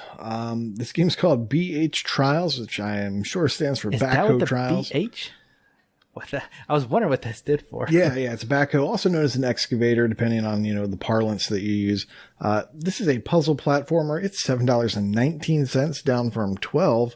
And if you're the type of person that likes to throw your controller, or you have a controller that's just been acting up and you just want a reason to kill it. If you like Manual Samuel, if you like Human Fall Flat, you might like this game. It looks interesting. Basically, you're driving a backhoe, you're operating a backhoe with various button presses. The sticks control, I think, the back scoop. I think the triggers control the front, hopper digger thingy. I don't drive an excavator every day. I don't know the words for these things. Let's call it the front scoop. I don't know. Bucket. I think it's called a bucket. But you're using the excavator arm to drag yourself through the level or push yourself through the level. The achievements are such as, get through the thing, don't cause damage to anything in the room. There are co-op achievements, so you need to find someone who's as crazy as you are for this type of game if you want the full completion. Just check that out. I'm not saying you should play it. I'm not saying you should buy it, but you should be aware that this thing exists. Wonder Boy, The Dragon's Trap, is $8 down from $20. It's a platformer. It's pretty good if you know what Wonder Boy is. You basically get costumes, or you take on the personas of these monsters, and you have different abilities when you do it. Yeah, it's fun. It's good. It's not a Vayner, but it is a platformer. Also, State of Mind, $3 down from $20. This is an adventure game from Jblacq. They are pretty quality with their adventure games and their point and clicks. So when I see a sale on a Jblacq game, I just kind of like to put that out there. Looks interesting. It's a departure from their Deponia series. It's more of a sci-fi-ish series, so maybe that'll be interesting for you. And finally, the game that's expensive, but maybe it's worth it, Dark Complete Edition, $15 down from $20. I think this might be the first sale it's had. It's only $5 off, but this is a puzzle platformer. It's kind of in the vein of Little Nightmares. It's very dark, very kind of Tim Burton-esque, if you will. And these puzzles are solved by moving through rooms, from detaching your head from your body, and doing different actions and rolling through the rooms, and then rotating the rooms 90 degrees either way, counterclockwise, clockwise, forwards, backwards. And that's how you navigate through these rooms. It looks crazy. It looks super high quality.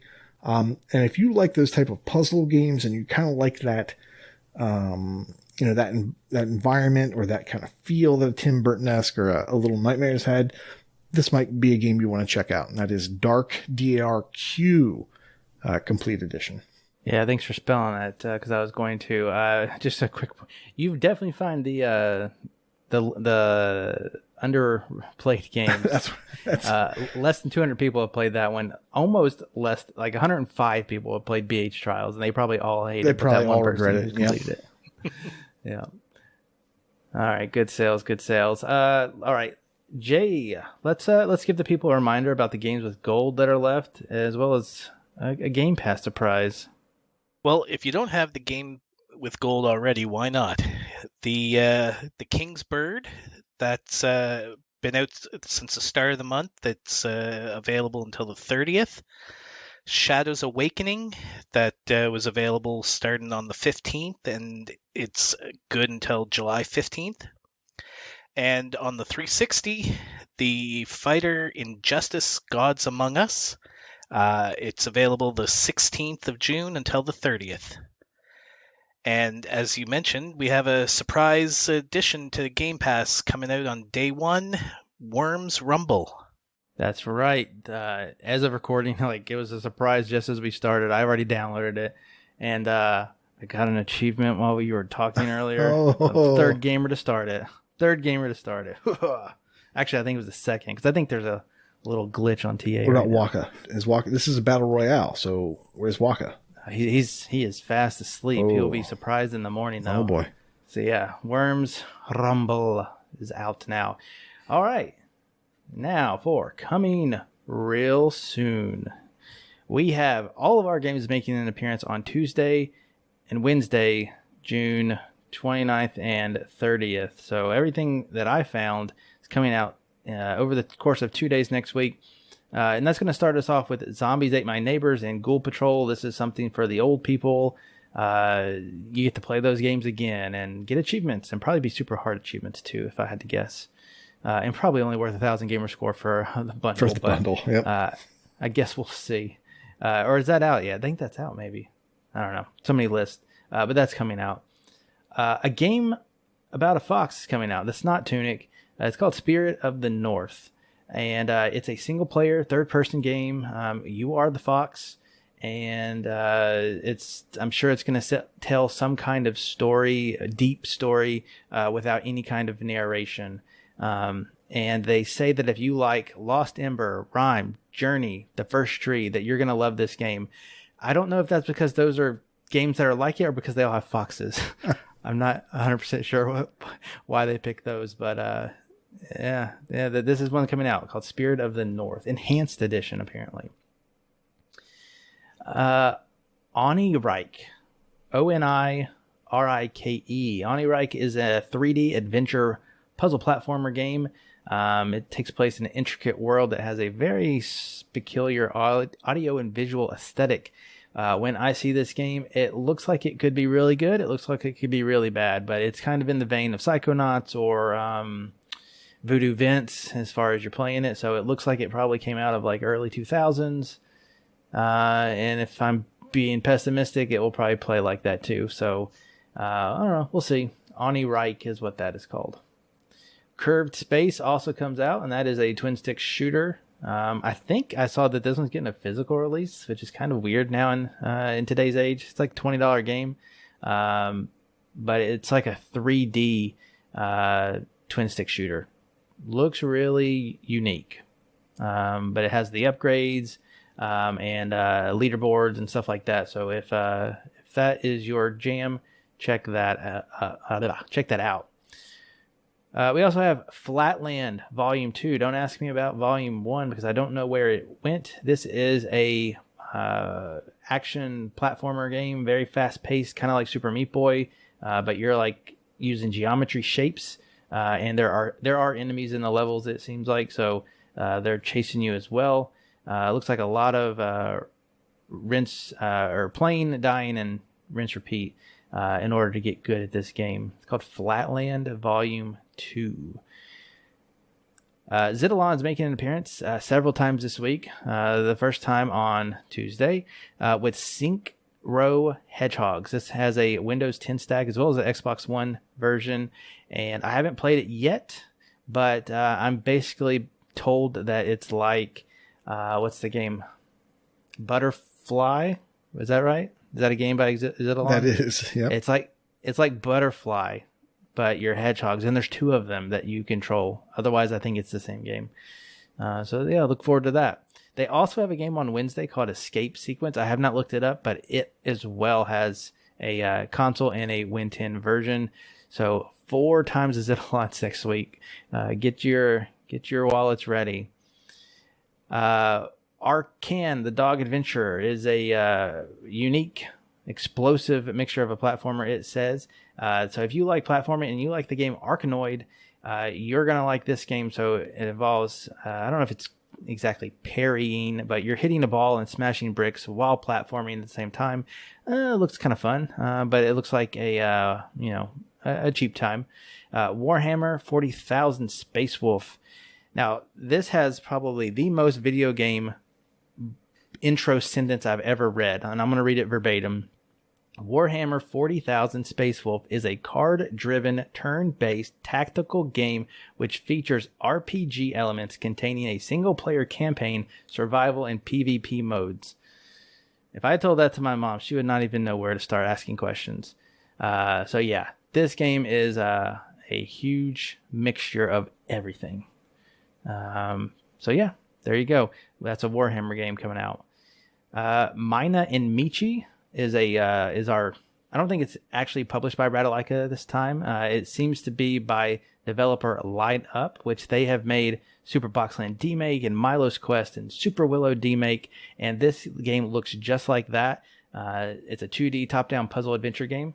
This time it features 2 players with local co-op, so that will be interesting, but probably another easy 1,000 gamer score. And to top it all off, probably, I don't know why I would ever think this, but probably the pick of the week is Doki Doki Literature Club Plus. It is finally coming to consoles, and it'll be here next Wednesday. And here we go. Welcome to the club. Write poems for your crush and experience the terror of school romance in this critically acclaimed psychological horror story. I thought I knew what this game was about until they said psychological horror story.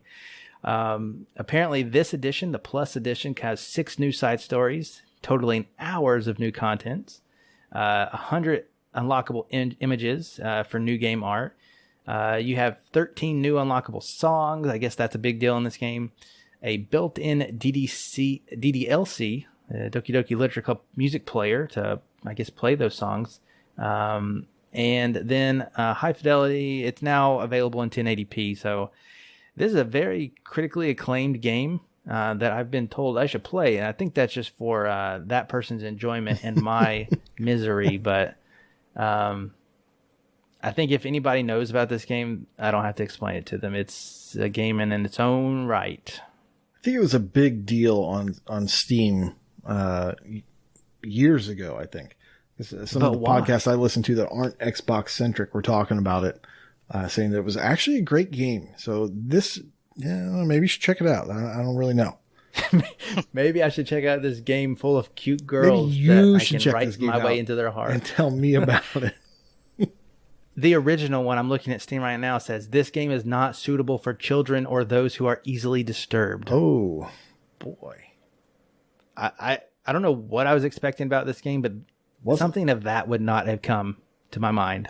Well, I mean, you did say psychological horror story. I mean, there was a record scratch when you said that. I heard that.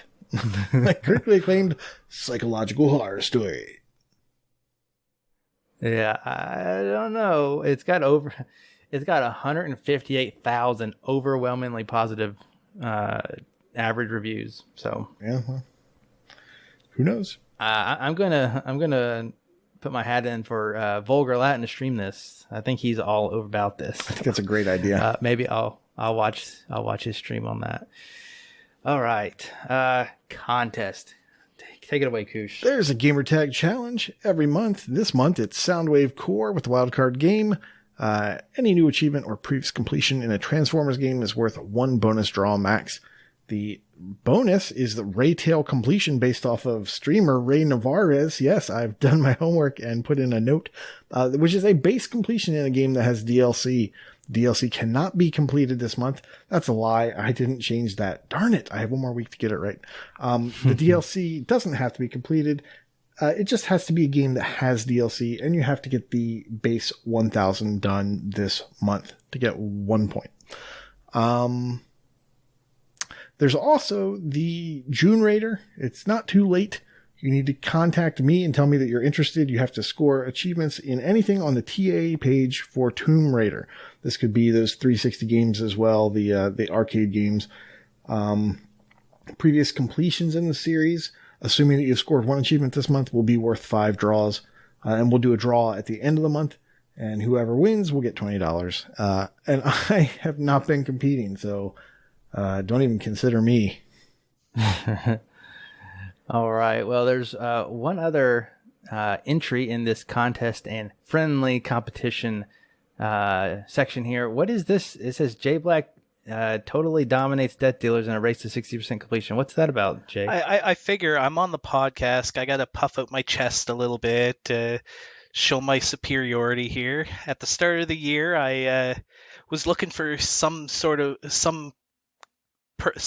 to challenge to raise my completion percentage. I've got so many games in my backlog that I haven't completed yet, and I needed something to push me to do it. So at the start of the year, I asked around, and Death Dealers accepted the challenge, even though she at the time needed 500 more achievements than I did. So at this, I posted it in the Discord, in the VCC Dub channel, asking people who they thought would be able to pull it out, who would get the 60% completion first. And out of the 32 people that responded, only 9 people thought I would do it. And I think some of them were just to annoy Death. So we're about 7 months, 8 months into the year now, and as of today, I only need 242 more achievements to hit my 60%. And as I mentioned, Death was 500 behind me. Now she's almost 750 behind me. She needs 982.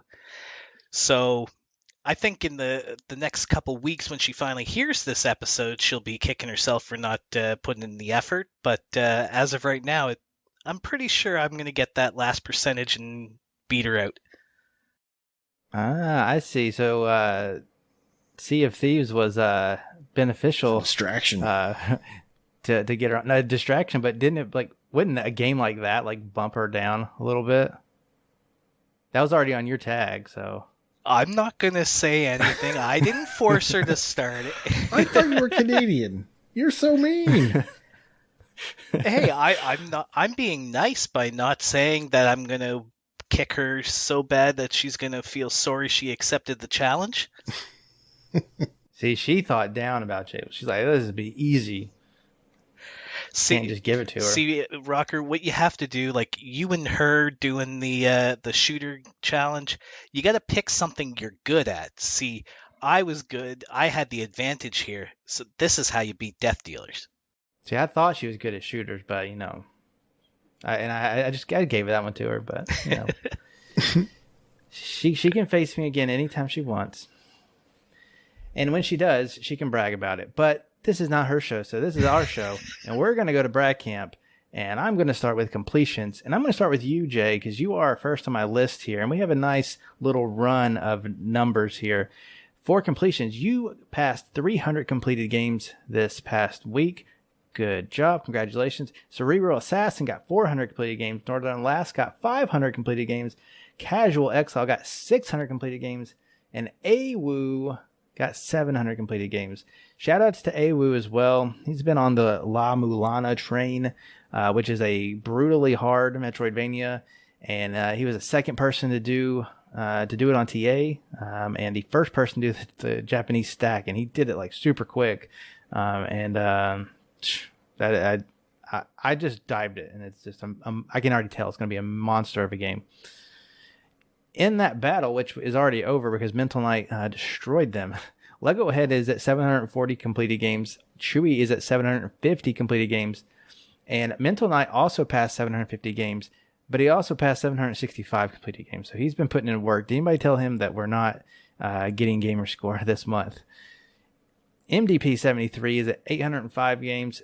Railbait, also known as Noth, is at 875. And Lucas1987 is at 2,205 completed games. Speaking of our May challenge, following up with Tony Calzoni, he is at 49% completion percentage. Oh, look at that. I didn't even know it was a little segue. I got Jables on here at 59% completion percentage.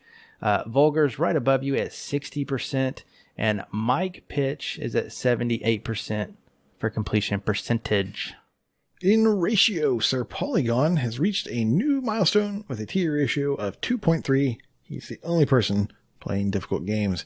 In streaks, Retro Chief 1969 is currently on a 175-day achievement win streak, as is Dude with the Face. It's Alive X is at 275 days. Philip Wendell is at 400 days. Bastion Reader at 1,275. Waka Pale with 2,800. Blue Thunder 7398 with 2,950. And Big L is currently at 3,100 days. Go take a day off. In Achievements 1, Ace has reached a new milestone of 13,000 achievements. Ben L72 has 15,000. Bastion Reader has 19,000. Kitty Skies 21,000. Ahizo with 24,000, as is Red 047 and Wild West 08. Prue with 30,000. Jimbot UK with 32,000. And Noth Ultra has reached 38,000 achievements won. In Gamerscore, Katie has won 125,000. Matt Cam 09 with 165,000, Toby Lynn with 260,000, Alex R. Davies with 270,000, L. Sock, or EL Sock, as L likes to say, 360,000, Tropan with 560,000, Ace with 570,000, Ozbuffanatic with 580,000, Mike Pitch with 650,000. You guys are killing it.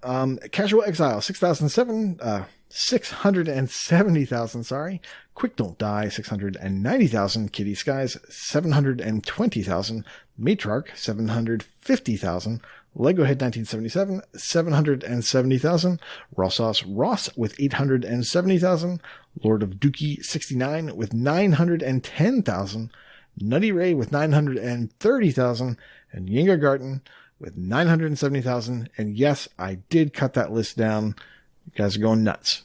All right, with the True Achievement score, we know he actually plays games now. Fufu Cuddlypoof reached 310,000 True Achievement.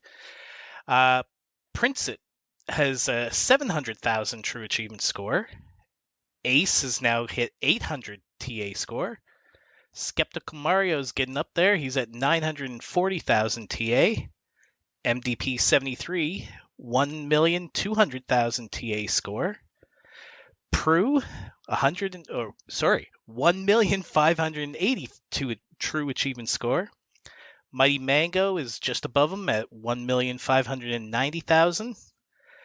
Inferno 118 has 2,250,000 True Achievement score. And now the leaderboards.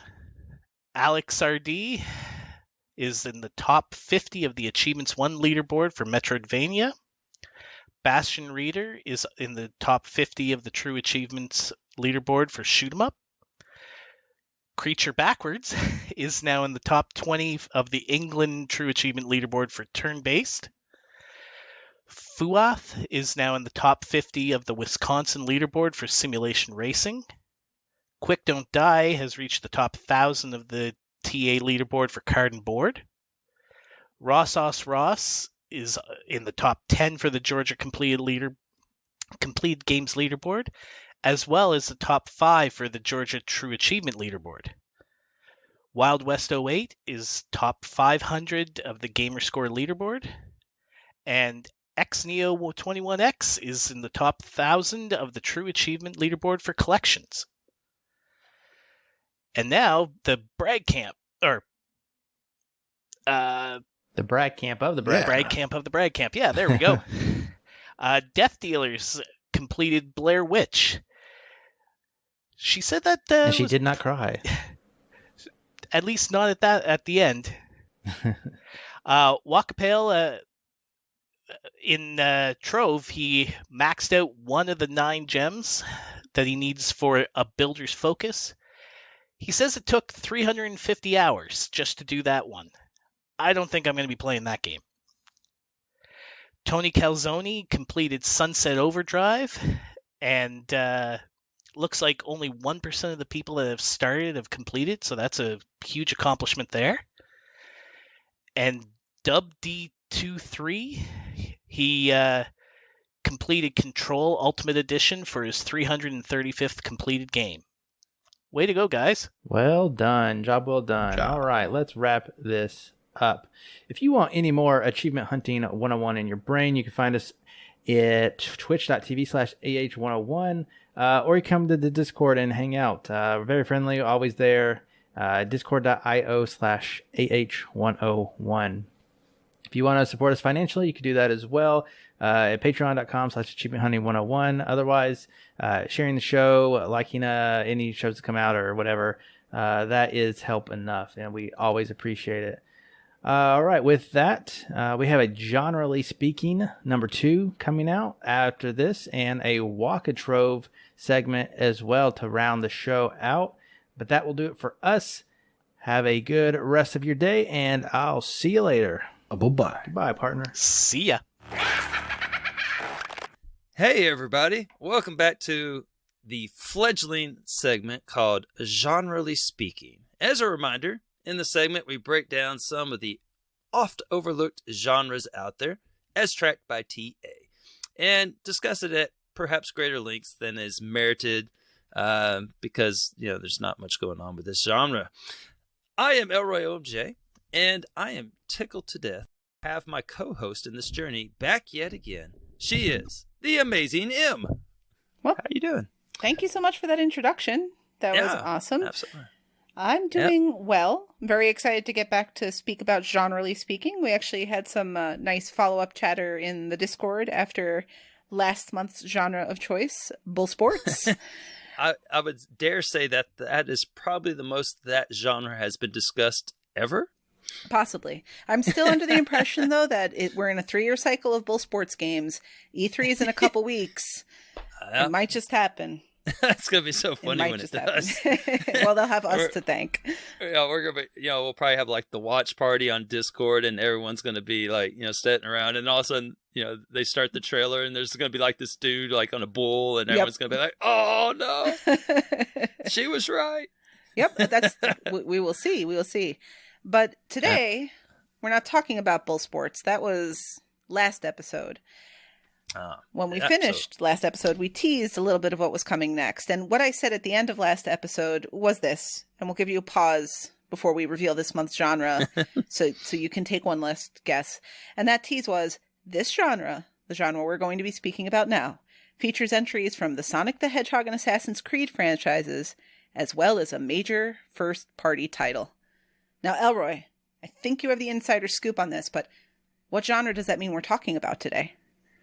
Well, you see, you got Sonic, so you would think either a really crappy fighting game or probably a platformer or some other kind of platformer. And then you got Assassin's Creed, so you got the hack and slash. Oh, wait, I'm sorry. They classify it as a stealth game. So let's see, stealth game. Now, don't forget those major first-party titles. Oh, first-party titles. Let's see. Well, see, I don't play any of those, so I'm not really sure about those. So forget them. Yeah, probably a first-person shooter. I would imagine there's probably a couple of major titles there, but fortunately, I have it on the screen in front of me because I'm not even close. And we are talking about the naval genre. Right. So, yes. Yes. So, in case you're curious, those franchises have entries in the form of, in the case of Sonic the Hedgehog, it's a kart racer type game. Sonic All-Stars Racing, I believe. I should know the full name offhand. I have it written later in the doc, but that's not very helpful right now. So I'm going to go ahead and see. So Sonic and All-Stars Racing transformed. Assassin's Creed had the Windows Phone port. That counts in the genre. And then the major first-party title would be Sea of Thieves.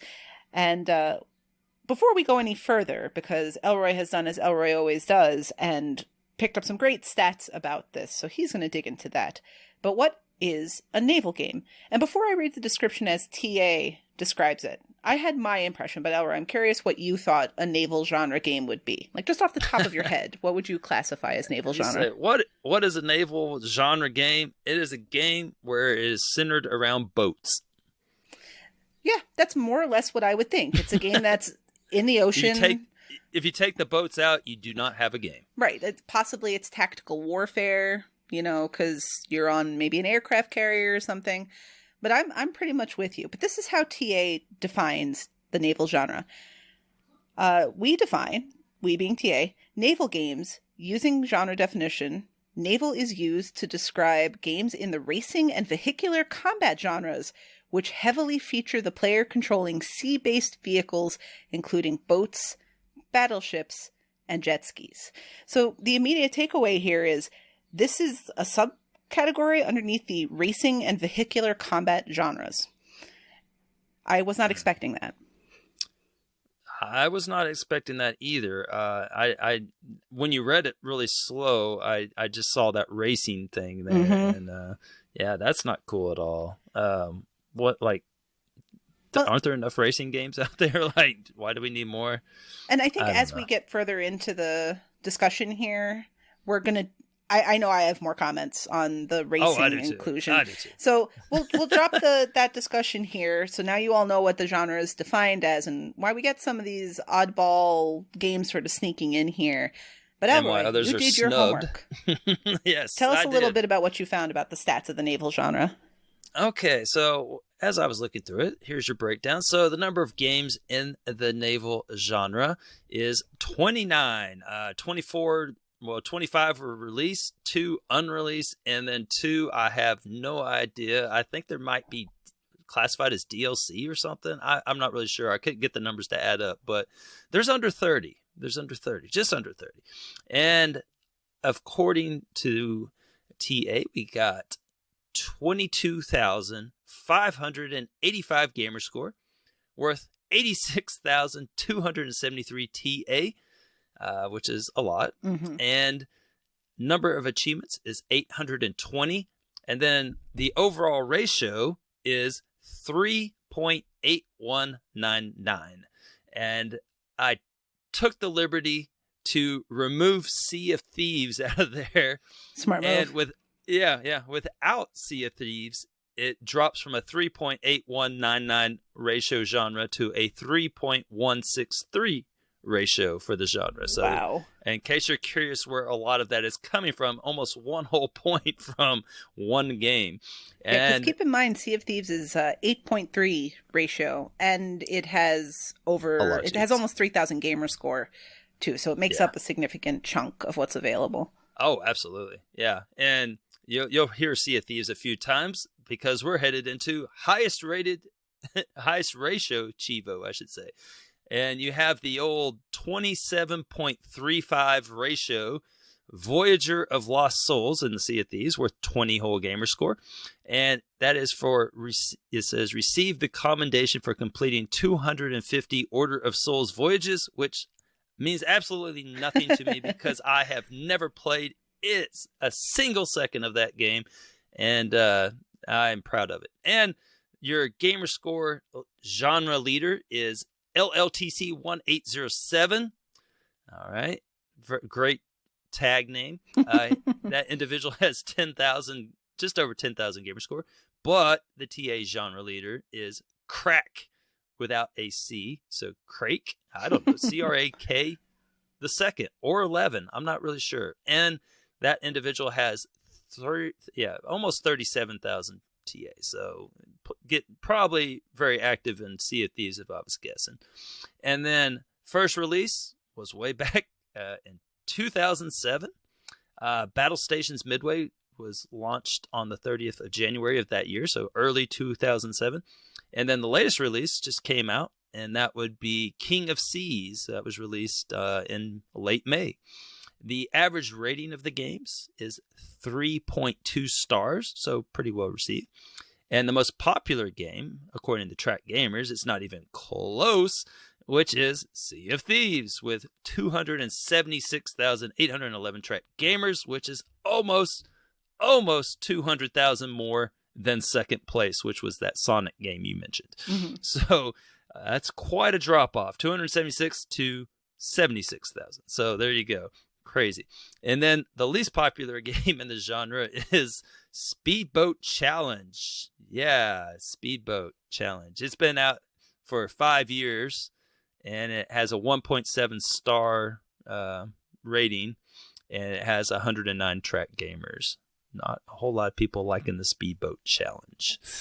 A very small number of people, for sure. Yeah, for 5 years out. Wow. Oof. All right, Yeah. well, There you go. that is a lot to take away, for sure.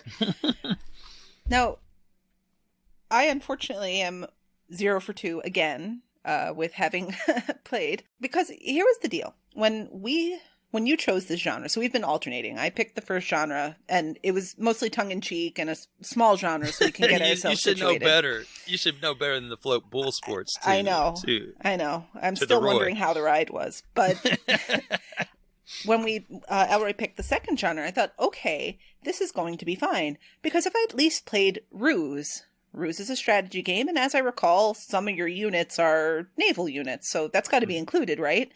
And imagine my surprise when nothing in this genre is strategy. It's because again, it's classified under, it is a subgenre of racing and vehicular combat. So, and I could be mistaken about Ruse. Please don't. It's been a long time since I've played it, and it was mostly a boost to get high ratio in G-Task 2012. Oh wow, that's a while back. It was a long time ago, but I kind of thought we'd see more of that sort of thing where you're manipulating units in that way. I mean, even something like, I think there's a battleship game, isn't there?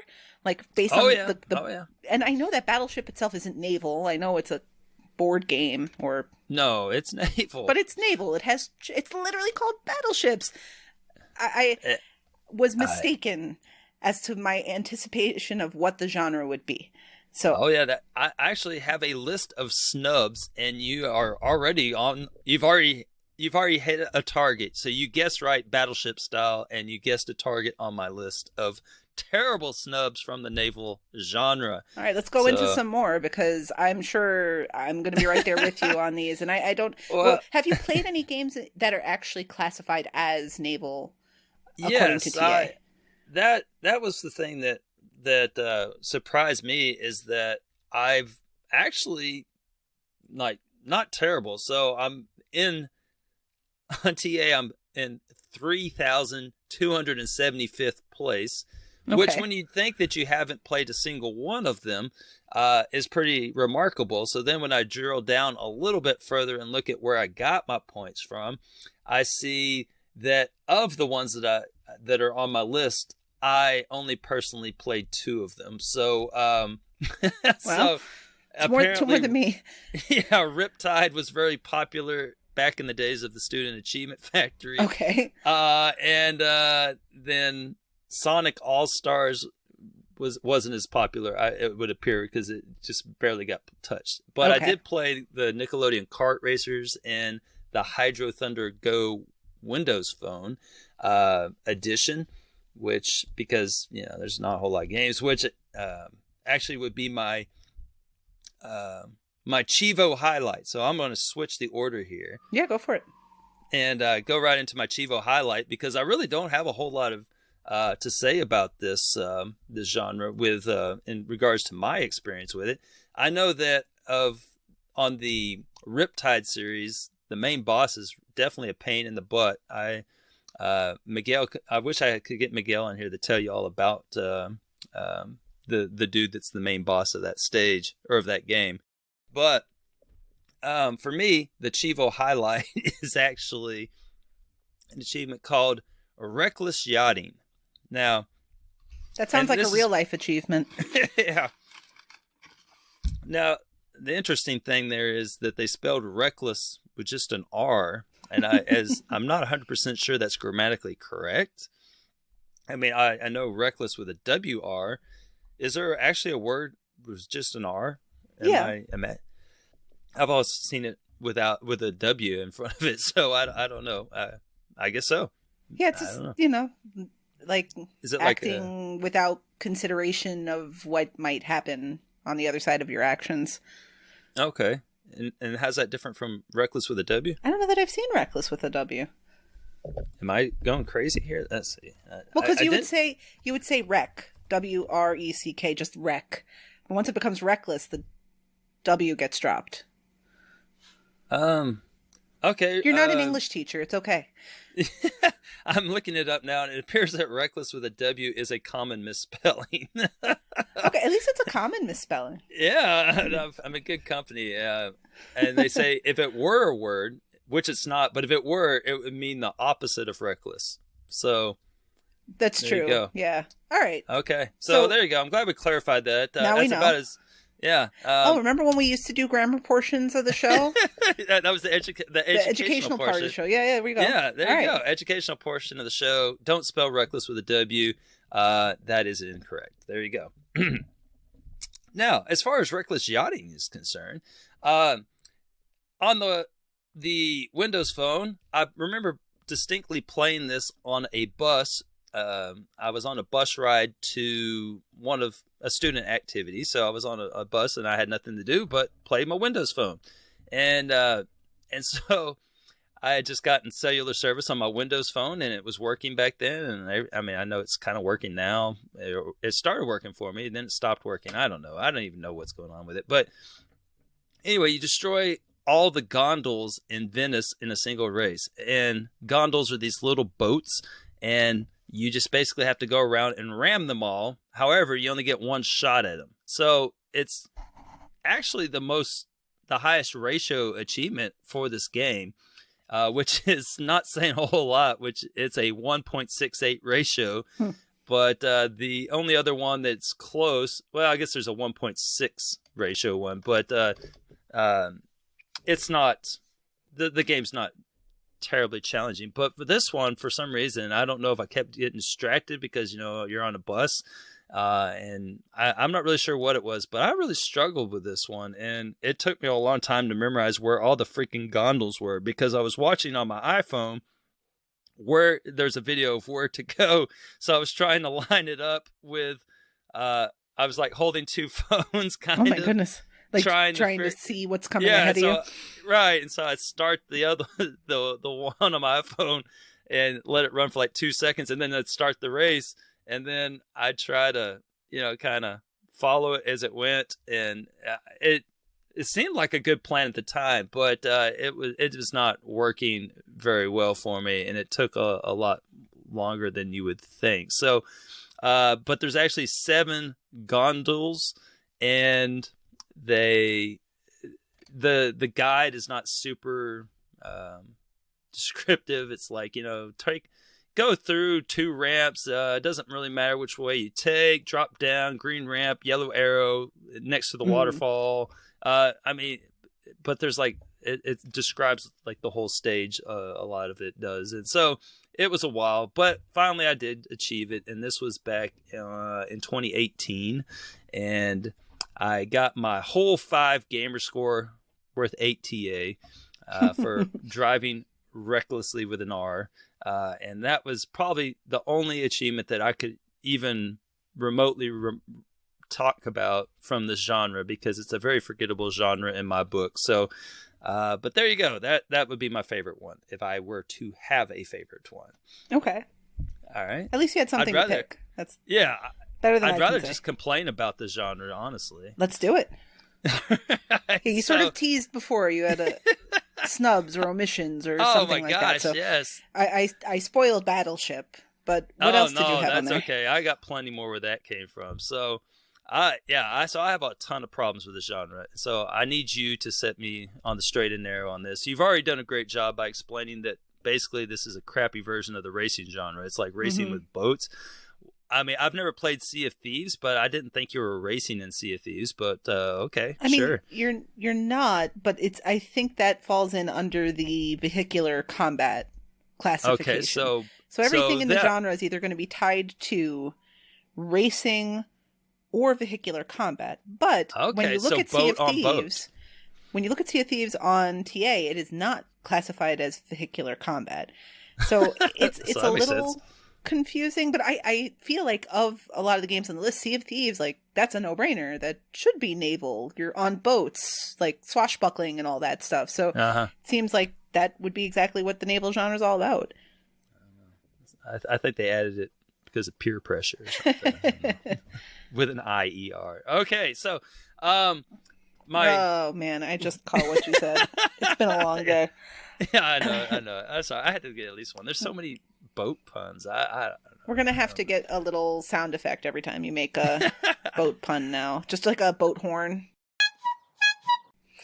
Oh, that'd be. I like this.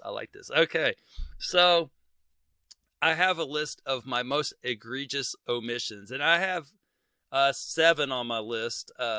Okay. I eliminated Captain Cat, where he's on a boat the whole time, but it's not really vehicular combat. You're just getting fish into the boat. Mm-hmm. And then I had pixel piracy on there, but it's not.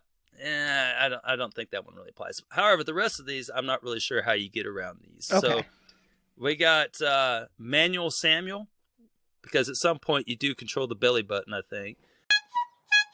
And you have to like hold the button down to make the navel move to the left or the right. No, I'm just kidding. Okay, I just want to throw that one. All right, here's my top 6. All right. So, first one, Aqua Kitty DX. Okay. Literally has Aqua in the title. Naval, Aqua, water. Yeah. I don't know. It's amazing how many times they put cats into water situations. You got Captain Cat, and now you got Aqua Kitty. But this one is basically you're a cat in a submarine, and you're going around and you're shooting other boats. All right, so you're destroying boats, and while being in a boat, while in a submarine, which is a vessel in the water, which I guess is classified as a boat of sorts. So you're in a boat, you're destroying boats. It's vehicle combat. What gives on Aqua Kitty? Okay, it's a good one. Okay. All right, what's number 2? Oh, this is actually number 5. Oh. Yes. Oh, you're going in reverse order. So yes. Yeah, I don't know. I forgot how we do very sequential. I went in order of how egregious it was. So that was my. That was so this is the least egregious. Yeah, the least egregious. Oh. So all right, yes. Go on. All right. So next up, we have Duck Dynasty, which would include 2 games. Now, have you played this magnificent game, Duck Dynasty? No, and I will say off the top of my head, Duck Dynasty sounds to me more like it would be a hunting game. So I'm interested for your rationale as to why it would actually, it is a naval game. All right, so Duck Dynasty, in case you don't know, it's based on the TV show. So it basically features a bunch of good old boys in Louisiana that are basically shooting ducks. But there are basically 2 other components to the game. And one of those 2 components is a very heavy section where you have to race on a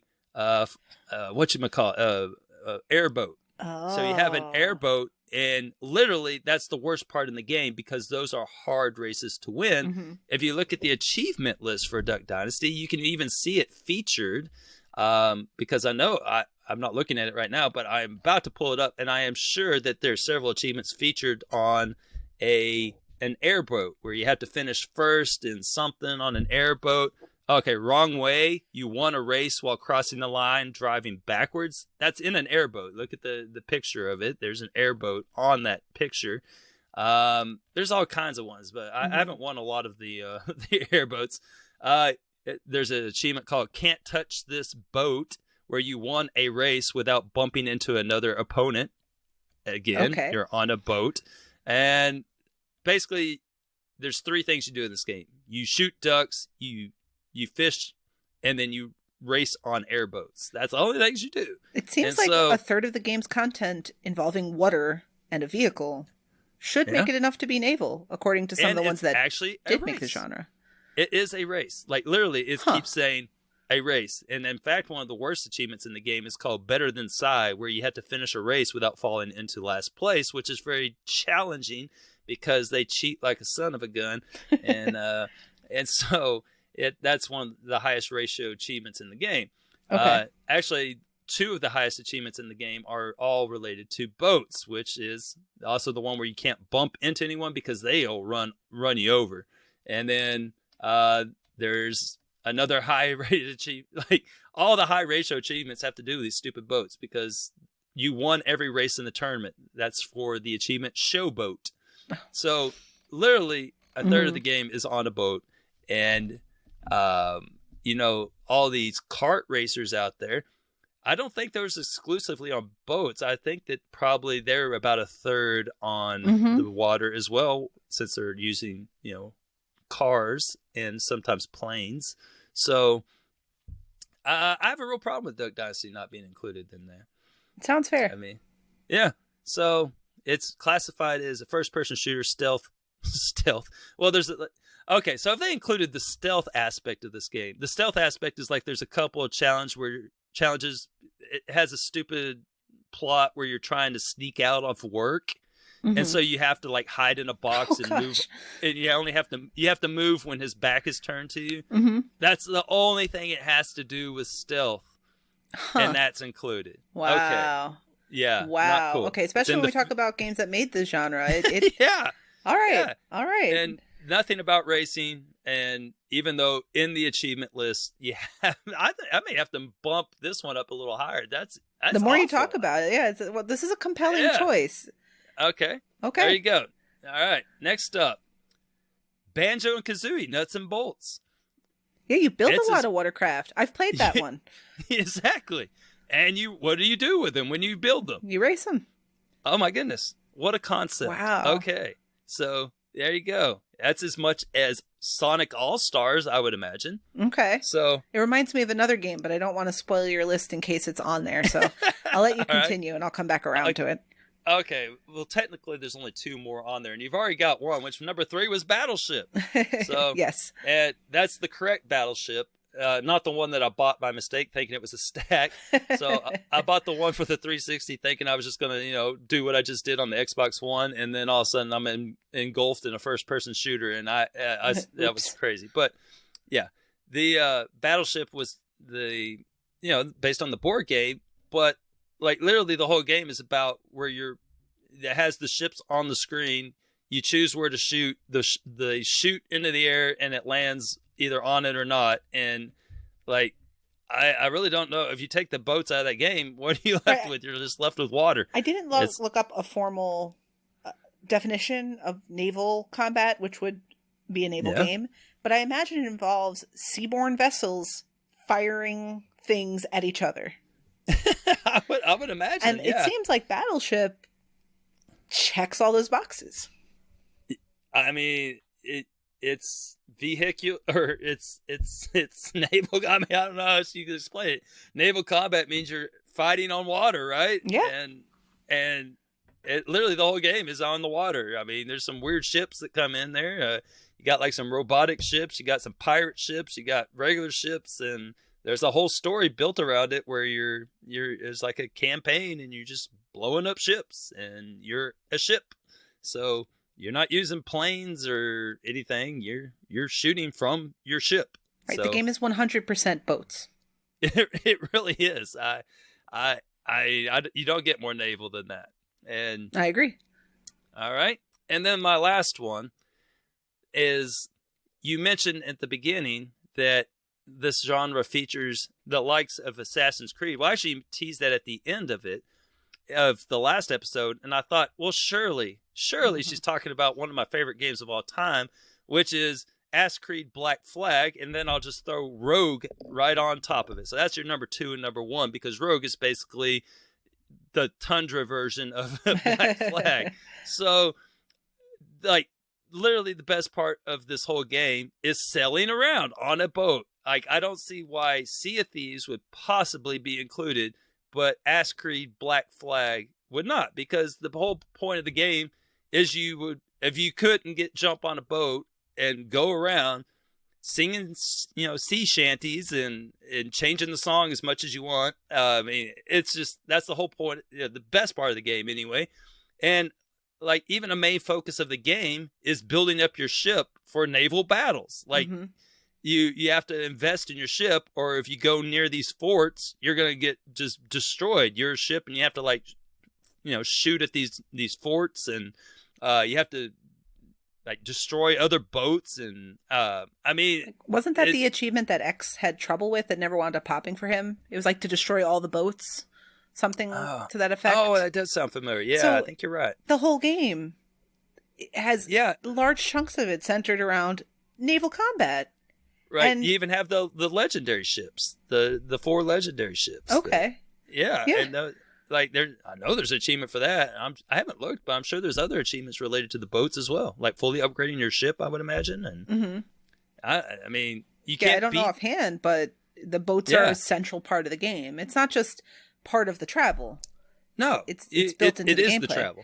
And that reminded me when you mentioned Banjo-Kazooie Nuts and Bolts. For similar reasons, even a game like Beyond Good and Evil might have some naval classification to it, because you are largely moving from space to space on a raft, and things will try to attack you, and there are races you have to win.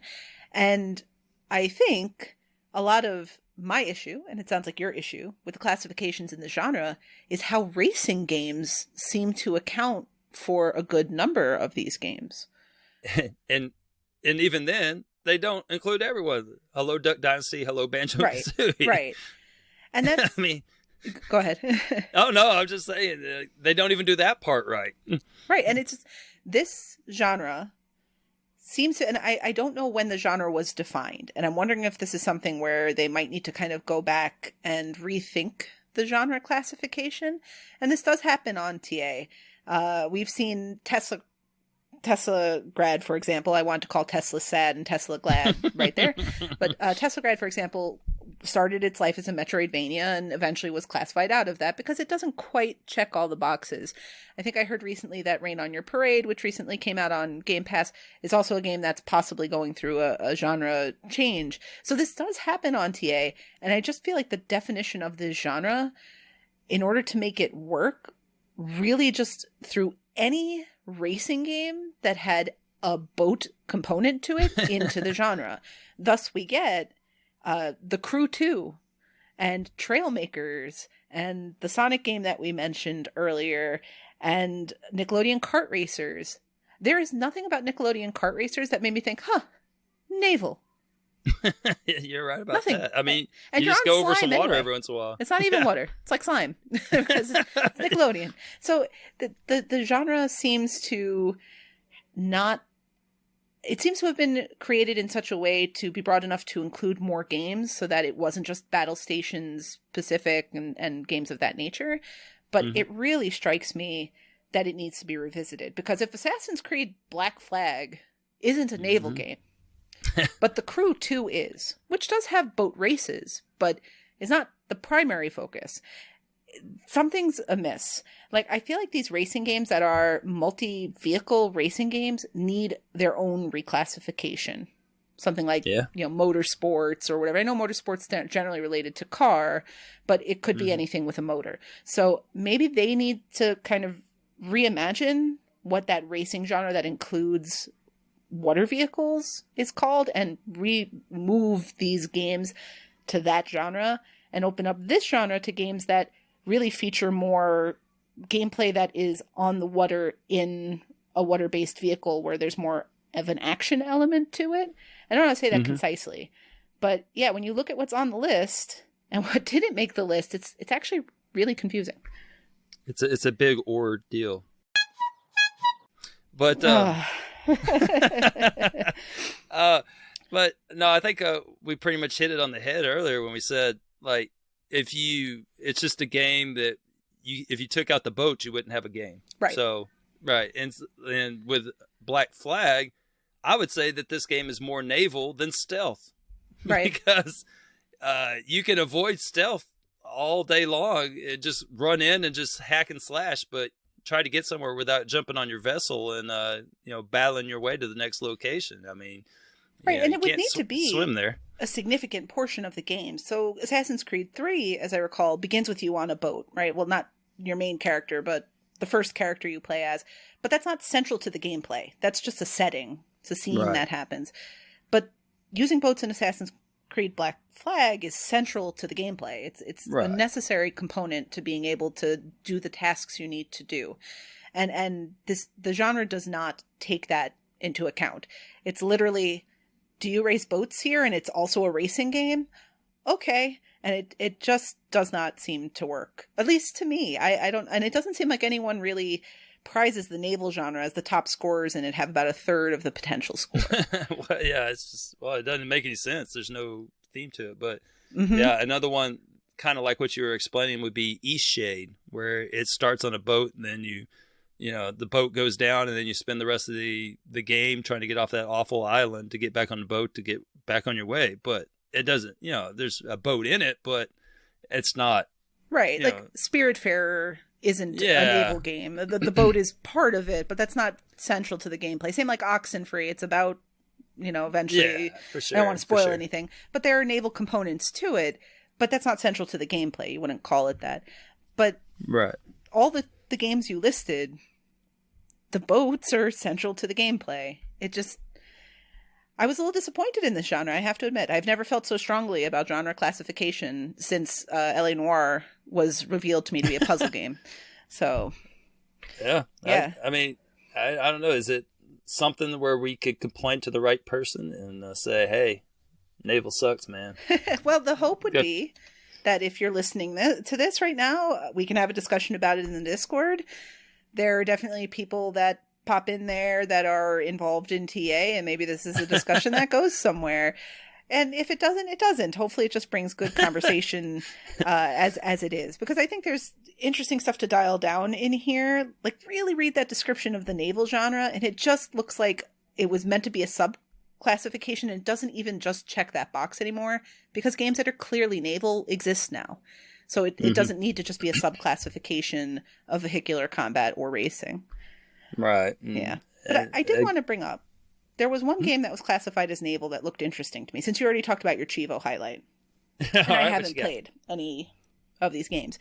But there was a game that was actually announced in 2019. That was supposed to come out in 2020, but it's still on its way in 2021, called Sail Forth. And what's interesting about Sail Forth, at least the way that I read it, is it kind of seems like a sea-based No Man's Sky.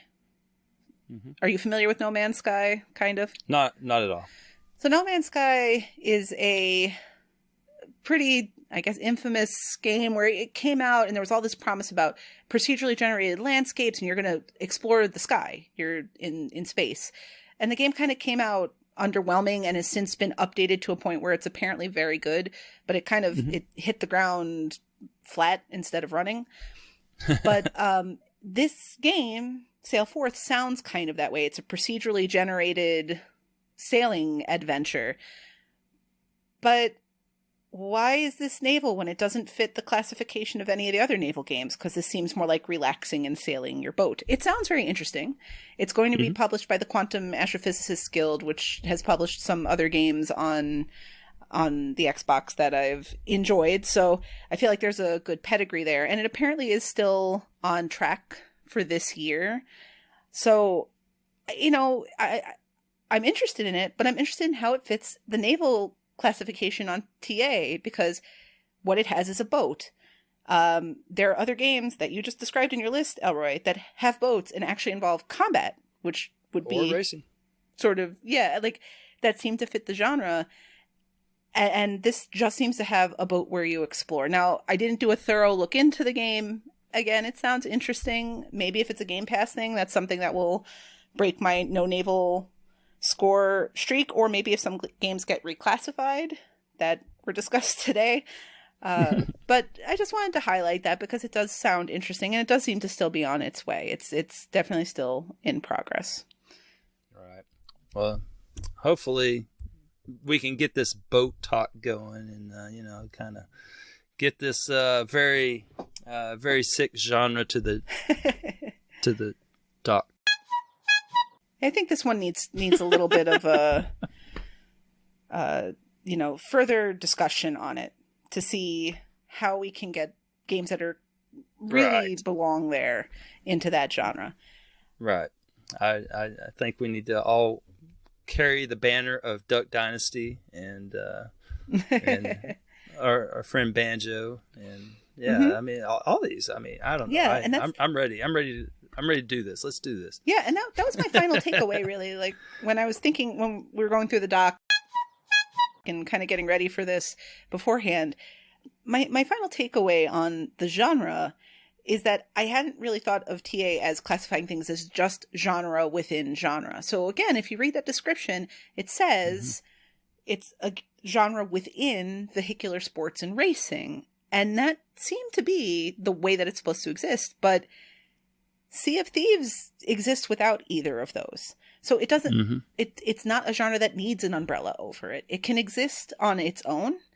And I don't know if it was something with, maybe they thought there were a lack of games, because Bull Sports only has 3 games, and that's enough for a genre. So it seems to me like this needs to be pulled apart, and the truly naval games really need to be their own genre, and there needs to be a new classification for these multi-vehicular racing games.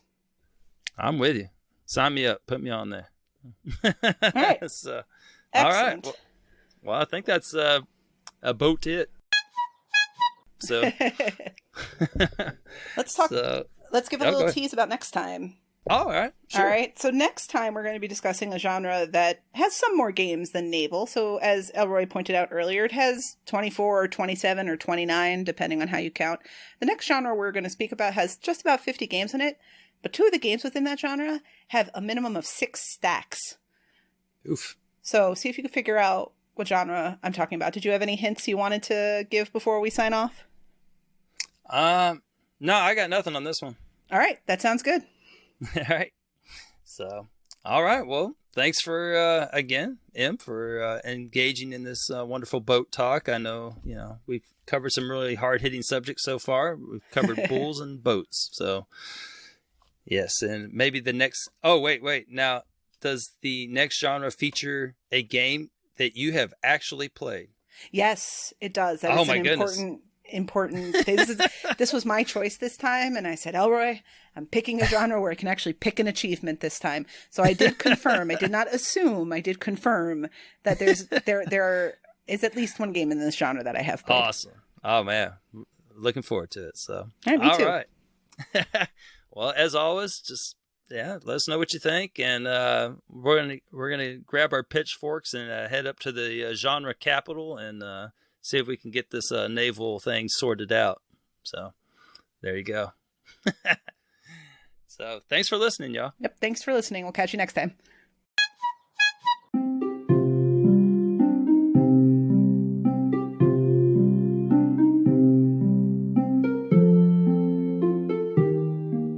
Hello, I'm Waka, and I've been playing too much Trove over the last few months. This is all your fault, Legohead 1977.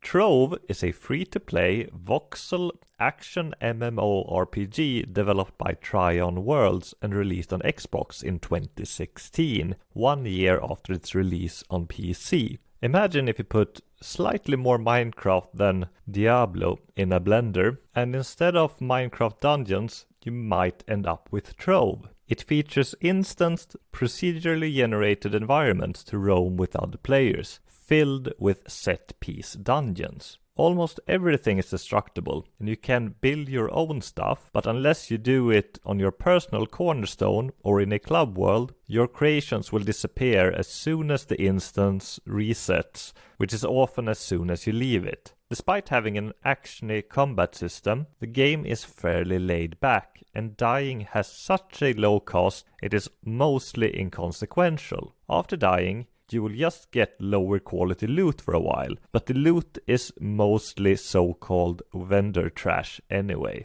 Labeled a family-friendly MMO, you find all types of players in the general chat. I usually ignore it, as it is often filled with inane banter or toxic behavior, often so heavily censored you can barely understand the gist of the conversation or the offensive monologue. I honestly don't think it is moderated at any capacity. Thankfully, you don't have to interact with anyone else if you don't want to, with almost the entire game being soloable. but it can make the game easier and might be more fun to play with others. Becoming more powerful in Trove is not exactly straightforward. Leveling up by gaining experience for killing stuff and completing quests is simple enough. Finding better gear makes a slight difference, but in the end it all comes down to power rank, which is tied to level, gear, allies, mounts, gems, and a concept called mastery. Mastery is awarded every time you achieve something new,